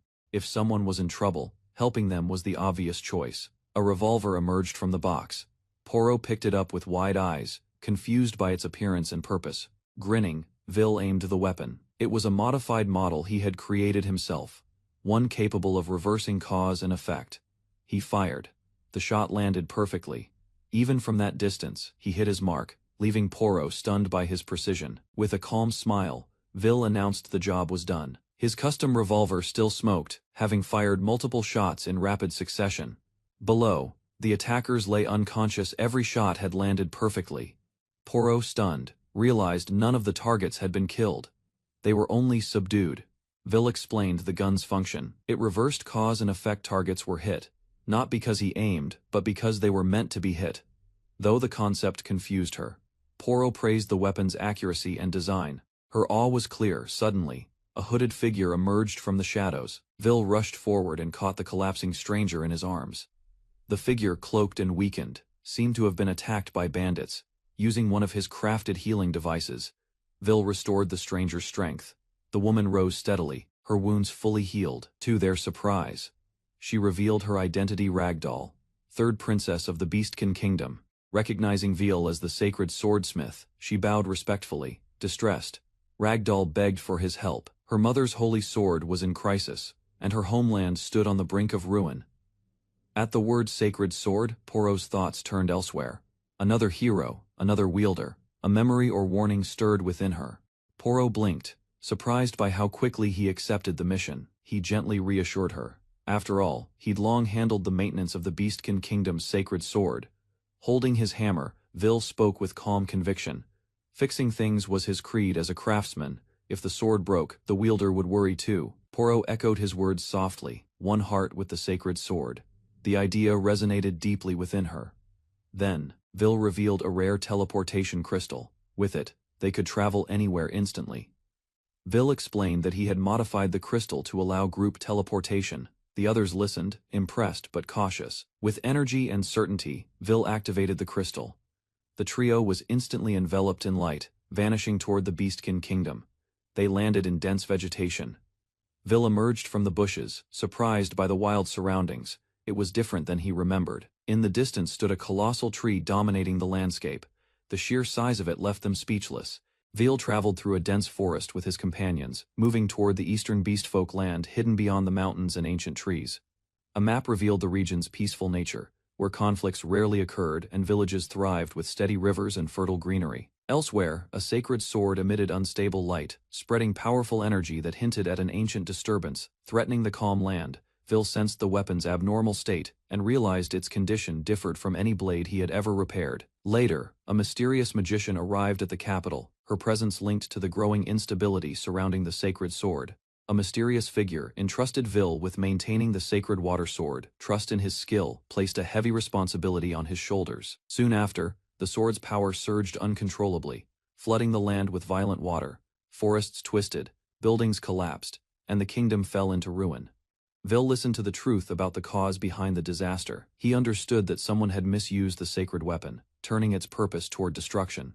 Determination filled him as he resolved to save those suffering. He accepted the burden and prepared to repair what had been broken. Guided by clues, Vil set out for the northern capital. Strange coordinates led him through dense forests toward the place where the sacred sword awaited restoration. Through the thick forest, Vil led his companions along a difficult path. Unnatural energy lingered in the air, slowing their movement and making the surroundings feel strange. Before long, a mysterious woman appeared and watched them with quiet confidence. Her calm presence suggested hidden strength beyond ordinary understanding. Growing unease filled the group as Vil studied her carefully. Doubt formed when he sensed something unusual about her arrival in that isolated place. Without warning, a giant mechanical creature burst from the ground and attacked. Tremors spread through the forest as its massive body advanced toward them. Shock crossed their faces while they tried to grasp the situation. The sudden threat forced Vil and his allies to prepare for an unexpected battle. A giant mechanical creature advanced toward Vil and his companions, its spinning blades cutting through trees and earth without slowing. Chunks of wood and stone flew as the machine rampaged across the forest, forcing the group to step back and observe its movement carefully. Instead of panicking, Vil guided his allies forward, studying the enemy's structure while the creature continued its relentless attacks around them. During the advance, Vil understood the sacred sword's power influenced nature itself, causing abnormal growth and uncontrolled destruction in the surroundings. Realization strengthened his resolve as he planned to restore balance, believing the sacred weapon could heal the land once its power returned to proper control. Vil stepped forward and struck the ground, creating a barrier that stopped the machine's attack. His control over the surroundings forced the enemy to halt briefly. Confusion spread when the machine lost balance, crashing into the marshy terrain. Water splashed across the area as the creature struggled to regain control. A warrior from the beast folk suddenly appeared and warned Vil not to advance further. His aggressive stance showed distrust toward the unfamiliar group. Soon, more beast folk arrived, recognizing their leader's return. Realization spread that Vil and his companions had saved their land from destruction. The tribe bowed deeply, expressing gratitude for the help they received. Respect replaced hostility as they acknowledged Vil as their unexpected savior. A massive carnivorous flower descended from above, spreading its sharp petals while targeting Vil's group with deadly intent. Dark energy erupted from the plant, sweeping across the ground in a violent wave that threatened everything in its path. The beastfolk warrior stepped forward, ready to confront the danger, recognizing the monster as a long-awaited threat. As the group prepared to fight, more deadly plants began to rise from the earth, surrounding them inside the forest. Realizing the monsters had grown stronger, Vil understood the sacred sword's influence had spread further, turning nature into a dangerous enemy. The beastfolk warrior launched forward, striking through the attacking plants with powerful movements, cutting down the twisted growth surrounding the group. Vil stopped her advance, sensing a strange presence nearby. The air shifted as an unfamiliar figure appeared behind them, watching calmly. The mysterious woman emerged, her body wet from the spreading water energy, yet her expression remained steady, despite the chaos around her. She turned toward Vil, showing no hostility while standing near the sacred weapon's influence. Her presence felt connected to the spreading power. Vil studied the sword in his hand, realizing its condition had not changed. Understanding the situation, he prepared to restore its balance and stop the spreading danger. A sudden surge of energy burst from the sacred sword, surprising everyone nearby. The unstable power began to calm as Vil stepped closer. With precise control, Vil struck the blade and restored its structure. Light spread across the surface as the weapon returned to its original state. Once stabilized, he sealed the sword's power to prevent further damage. The dangerous influence over the land slowly faded. The mysterious woman acknowledged Vil's effort and withdrew. Tension eased as the group realized the threat had been stopped. Afterward, Vil directed the remaining monsters away from the village. The land began to recover while his companions prepared to continue their journey. Vil followed Night Sky across the recovering land, considering whether the seal on the sacred sword should remain or be lifted. At the village boundary, he struck the earth with his tool, forging a protective barrier that restored stability to the surroundings. Soon, a great wall rose around the settlement, enclosing the area in safety. The villagers saw it as a miracle protecting their home. Gratitude spread as the people thanked Vil for saving them. He accepted their thanks calmly, focusing on rebuilding the damaged village, while peace returned. Another hidden threat emerged nearby. A beast-folk warrior prepared to face it, ensuring the land remained protected. The beast-folk warrior charged again, cutting through the attacking plants, yet doubt filled her as the enemy kept growing stronger. Suddenly, she was pulled away from danger as another figure intervened, preventing the monster from striking her directly. Held safely, She realized someone had protected her at the last moment. The situation shifted as the immediate threat passed. Relief appeared on the rescued woman's face, grateful for the unexpected help that saved her from the deadly attack. Confusion remained as the warrior tried to understand why she had been saved. Despite the chaos, their bond began to grow stronger. Smiling gently, the rescued woman explained she was not different from them, revealing a shared connection that surprised the others. Memories of harsh treatment resurfaced, showing how beastfolk had long suffered under human control and misunderstanding. Even while enduring poison's lingering effects, she stayed composed, hiding her pain behind quiet determination. Confusion stirred within the warrior, unsettled by the kindness she witnessed toward someone she once distrusted. Struggling with unfamiliar feelings, she realized her view of others was changing, as bonds slowly formed through shared hardship and support. The beastfolk woman released a burst of energy that struck the other girl, transferring power directly into her body. Surprise spread as the wounded woman's injuries vanished instantly, leaving her unharmed. The others realized the ability could heal severe damage. Gratitude filled the air as the rescued girl expressed thanks, clearly relieved by the unexpected help. Embarrassment followed when the warrior denied acting out of kindness, insisting she only acted on impulse. Despite her words, their closeness grew stronger, and the rescued girl showed affection, leaving the warrior flustered by the unfamiliar warmth between them. A small girl appeared joyfully, floating in the air as magical energy surrounded her, revealing a new presence tied to Vil's journey. A calm moment shows two girls observing something ahead, while thinking about their next move. Along a forest path, the group moves forward between large trees. Suddenly, the small girl runs ahead with excitement. Without slowing down, the girl jumps forward toward a young man standing further down the road. Quickly reacting, the young man catches her as she reaches him. The girl happily clings to him while the others observe the reunion and recognize the person she rushed toward. Soon afterward, the group approaches a peaceful town surrounded by trees and high stone walls, continuing their travel as they enter the settlement. Upon entering the village, the group notices the area looks unusually quiet. A beast-eared woman steps forward and points toward a nearby building. Inside the place, several villagers lie weakly on the floor and benches. The sight worries the group as they look around the room filled with exhausted people. Child who struggles weakly in her arms. The beast-eared woman explains that many villagers became sick after eating contaminated food.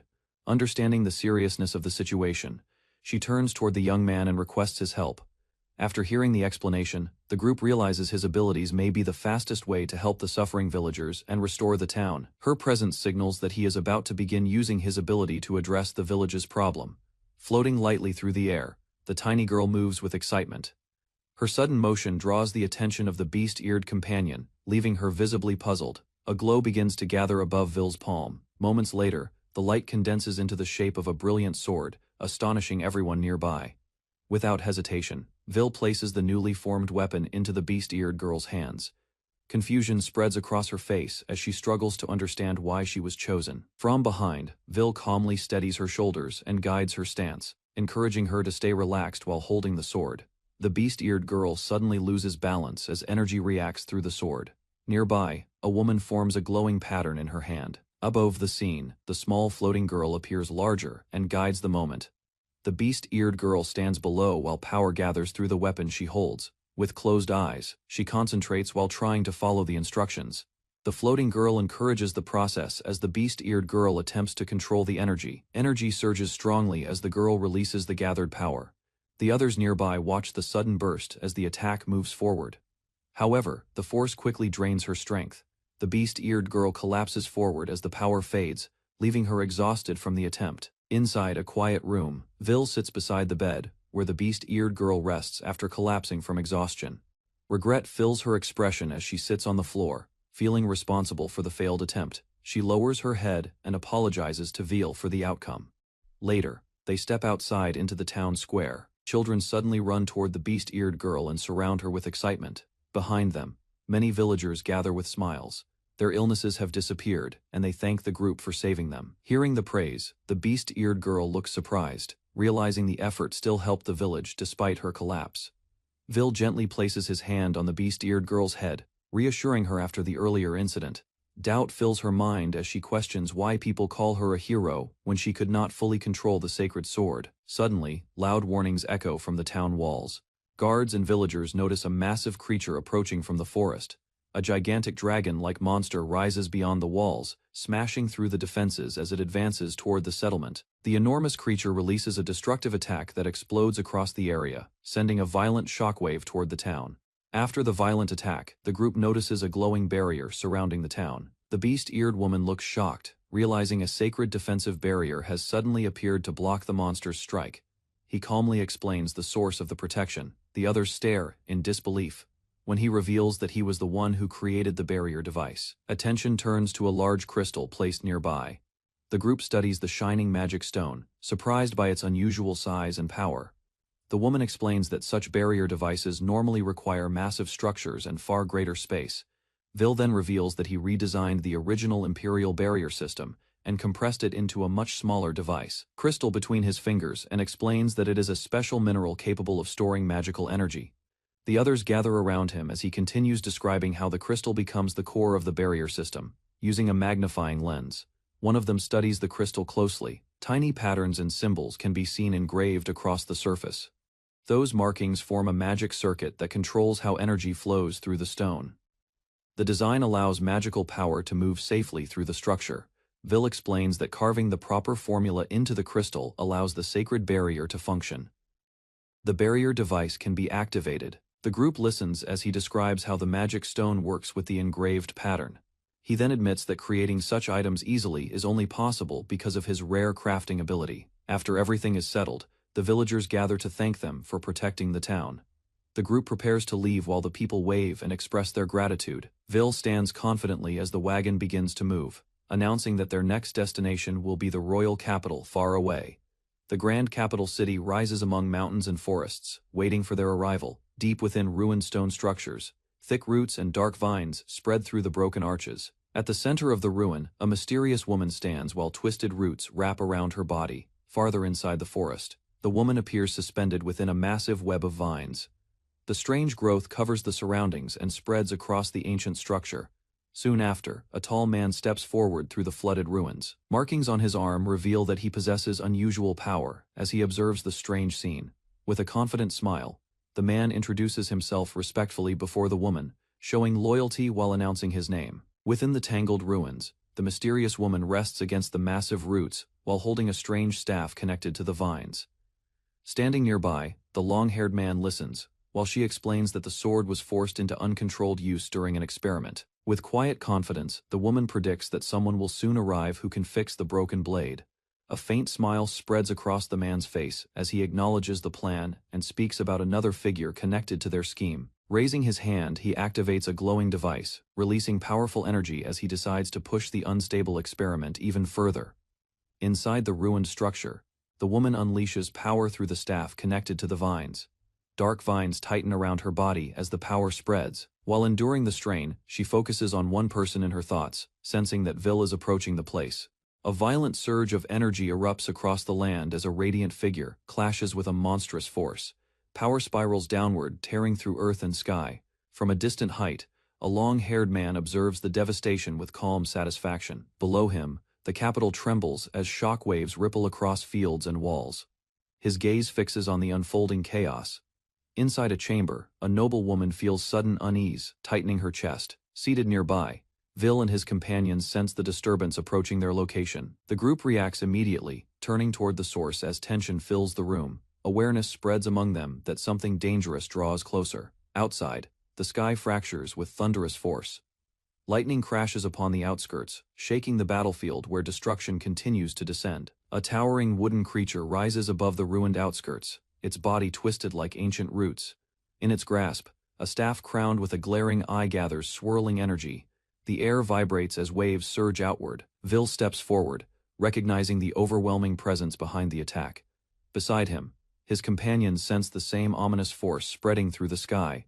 The monster swings its staff in a wide arc, pulling torrents of water and wind into a spiraling mass. With brutal force, the staff strikes downward, releasing a blinding explosion that crashes into the land and sends debris flying across the field. Floodwaters race toward a carriage struggling to escape. Mechanical limbs extend against the current, yet the raging surge threatens to swallow everything in its path. Vil kneels at the carriage roof, gripping his hammer as the flood surges around them. Confidence steadies his expression while his companions watch the rising waters behind him. He strikes the surface with precise force, activating a crafted mechanism beneath the panels. Energy spreads from the impact point, reinforcing the structure against the crushing waves. Beyond the city walls, the towering wooden giant stands within churning water, its staff glowing as it commands the storm. Vil studies the distant figure and understands the source of the disaster. Nearby, the queen trembles as the realization of the attacker's identity settles heavily upon her. Fear ripples through those who witness the devastation. Stepping forward, the beastkin warrior extends her hand confidently, trusting Vil's skill to restore balance and return control to their side. Reports confirm the citizens were evacuated before the giant's assault reached the capital. Brief relief settles over Vil and his companions. Beyond the walls, violent waves continue slamming against stone defenses. Defeating the colossal guardian while rescuing those still trapped becomes Vil's immediate priority as uncertainty surrounds the scale of destruction. In his open palm rests a luminous crystal filled with inexhaustible magic. Reluctance crosses his face, yet he decides to draw upon its sealed function to prevent further catastrophe. Concern rises from the beastkin warrior as she studies his determination. Protecting her and the remaining survivors stands at the center of his resolve.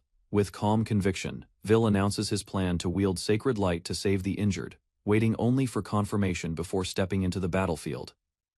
Vil tells the beastkin warrior that he wants her to handle the rescue efforts. Confidence marks his expression as he explains that with proper control, even overwhelming power can protect everyone. Resting on his gloved palm, the luminous crystal reflects steady light. He believes the life used to create it will not be wasted if it serves this purpose. Carefully fastening the chain around her neck, Vil entrusts the artifact to her. Determination fills her eyes as she accepts the responsibility placed upon her shoulders. Above the battlefield, numerous metallic cubes manifest in the sky at his command. Their formation spreads outward, covering the flooded district below. From each descending construct, spiraling currents surge downward, absorbing torrents of water and redirecting the raging flood away from the city. As the cubes continue absorbing the flood, the water level steadily drops around the city. Vil signals that once the drainage is complete, a clear path forward will finally open. Without hesitation, the beastkin warrior and her ally launch themselves from the platform. Wind rushes past as they speed toward the distant village, threatened by lingering currents. Focused determination sharpens her gaze, while the crystal at her chest glows faintly. Strength surges through her body as she pushes ahead to fulfill the entrusted mission. Confidence replaces doubt as she resolves to complete the rescue swiftly and return to stand beside Vil in battle. Amid scattered ruins and soaked earth, the endangered village comes into view, waiting for their arrival and immediate aid. Among shattered homes and scattered debris, injured villagers lie across the soaked ground. The beastkin warrior steps forward, drawing her blade as she prepares to begin immediate treatment. Survivors look up in shock as she announces that aid has arrived. Her companion spreads her arms, assuring everyone that healing will be carried out without delay. Closing her eyes, the beastkin focuses on the crystal resting against her chest. A quiet plea forms in her heart as she calls upon its stored power. Emotion trembles through her voice while she insists on fulfilling the duty entrusted to her. Tears fall from the young girl nearby, overwhelmed by pain and fear. Suddenly, the artifact responds, lifting slightly as light gathers around it. Energy begins to radiate outward, signaling the start of the long-awaited healing. As the healing begins, a graceful woman descends and reaches toward the glowing crystal. The beastkin resists, unwilling to surrender the power entrusted to her. Facing the frightened girl, the newcomer urges her to draw strength for the villagers' sake. Encouragement softens the child's tears as resolve slowly replaces fear. Rising into the air, the woman lifts a radiant blade high above. Light bursts outward from its edge, spreading across the ruined streets below. Shattered wood and scattered debris are swept aside by the expanding glow. Injured bodies rise gently as wounds begin closing under the sacred radiance. When the brilliance fades, villagers kneel in gratitude before their saviors, relief washing over the once devastated settlement. Silence settles as the beastkin lowers her gaze, burdened by the thought that she failed to complete the duty entrusted by Vil. Doubt lingers across her expression despite the villagers' recovery. The elegant woman approaches gently, suggesting evacuation while questioning the reason the crystal was entrusted in the first place. Confusion remains over intentions beyond simple rescue. Far away, Vil observes the draining waters and realizes time is limited. Ending the conflict swiftly becomes essential before further damage spreads. Assessing the sacred blades available, he considers their roles in attack, defense, and support. Facing the towering wooden giant, Vil activates his strengthening technique. Power surges through his body as he charges forward to restore everything to its rightful state. High above the flooded terrain, the wooden giant gathers a dense sphere of compressed water and hurls it toward Vil. With no foothold in the open sky, he appears cornered before the incoming blast. Instead of retreating, Vil braces and channels energy through the crest on his chest. A cylindrical construct forms ahead of him, meeting the raging projectile head. Additional pillars of compressed force materialize in rapid succession, redirecting the torrent and fracturing its momentum. The giant pauses as its attack is reduced to scattered currents. A final surge from the construct slams into the creature's upper body, forcing its massive frame backward. Shock ripples across its wooden form. Seizing the opening, Vil lands lightly upon the ground below, eyes fixed on the staggered enemy. As the next exchange approaches, the wooden giant crashes onto the churning water, then immediately rises and swings its massive staff in a wide arc. A roaring wave surges forward, aimed directly at Vil propels himself upward, skimming along the surface before leaping toward the creature's towering body. His trajectory carries him close to its dark torso. A tense smile forms on his face as he recognizes the enemy's quick recovery. Sweat traces his cheek, yet his focus never falters. Without warning, the giant's limb lashes out and seizes him midair. Crushing force tightens around his body as he struggles against the grip. At that instant, a dragon, like ally, bursts through the waves and slams into the giant's side, disrupting its hold and creating a sudden opening. The dragon's sudden charge tears Vil free from the giant's grasp. He steadies himself midair, regaining balance as the massive wave collapses beneath them. Landing upon the dragon's back, Vil fixes his gaze on the towering enemy. Renewed resolve drives him forward as both prepare to launch their next assault.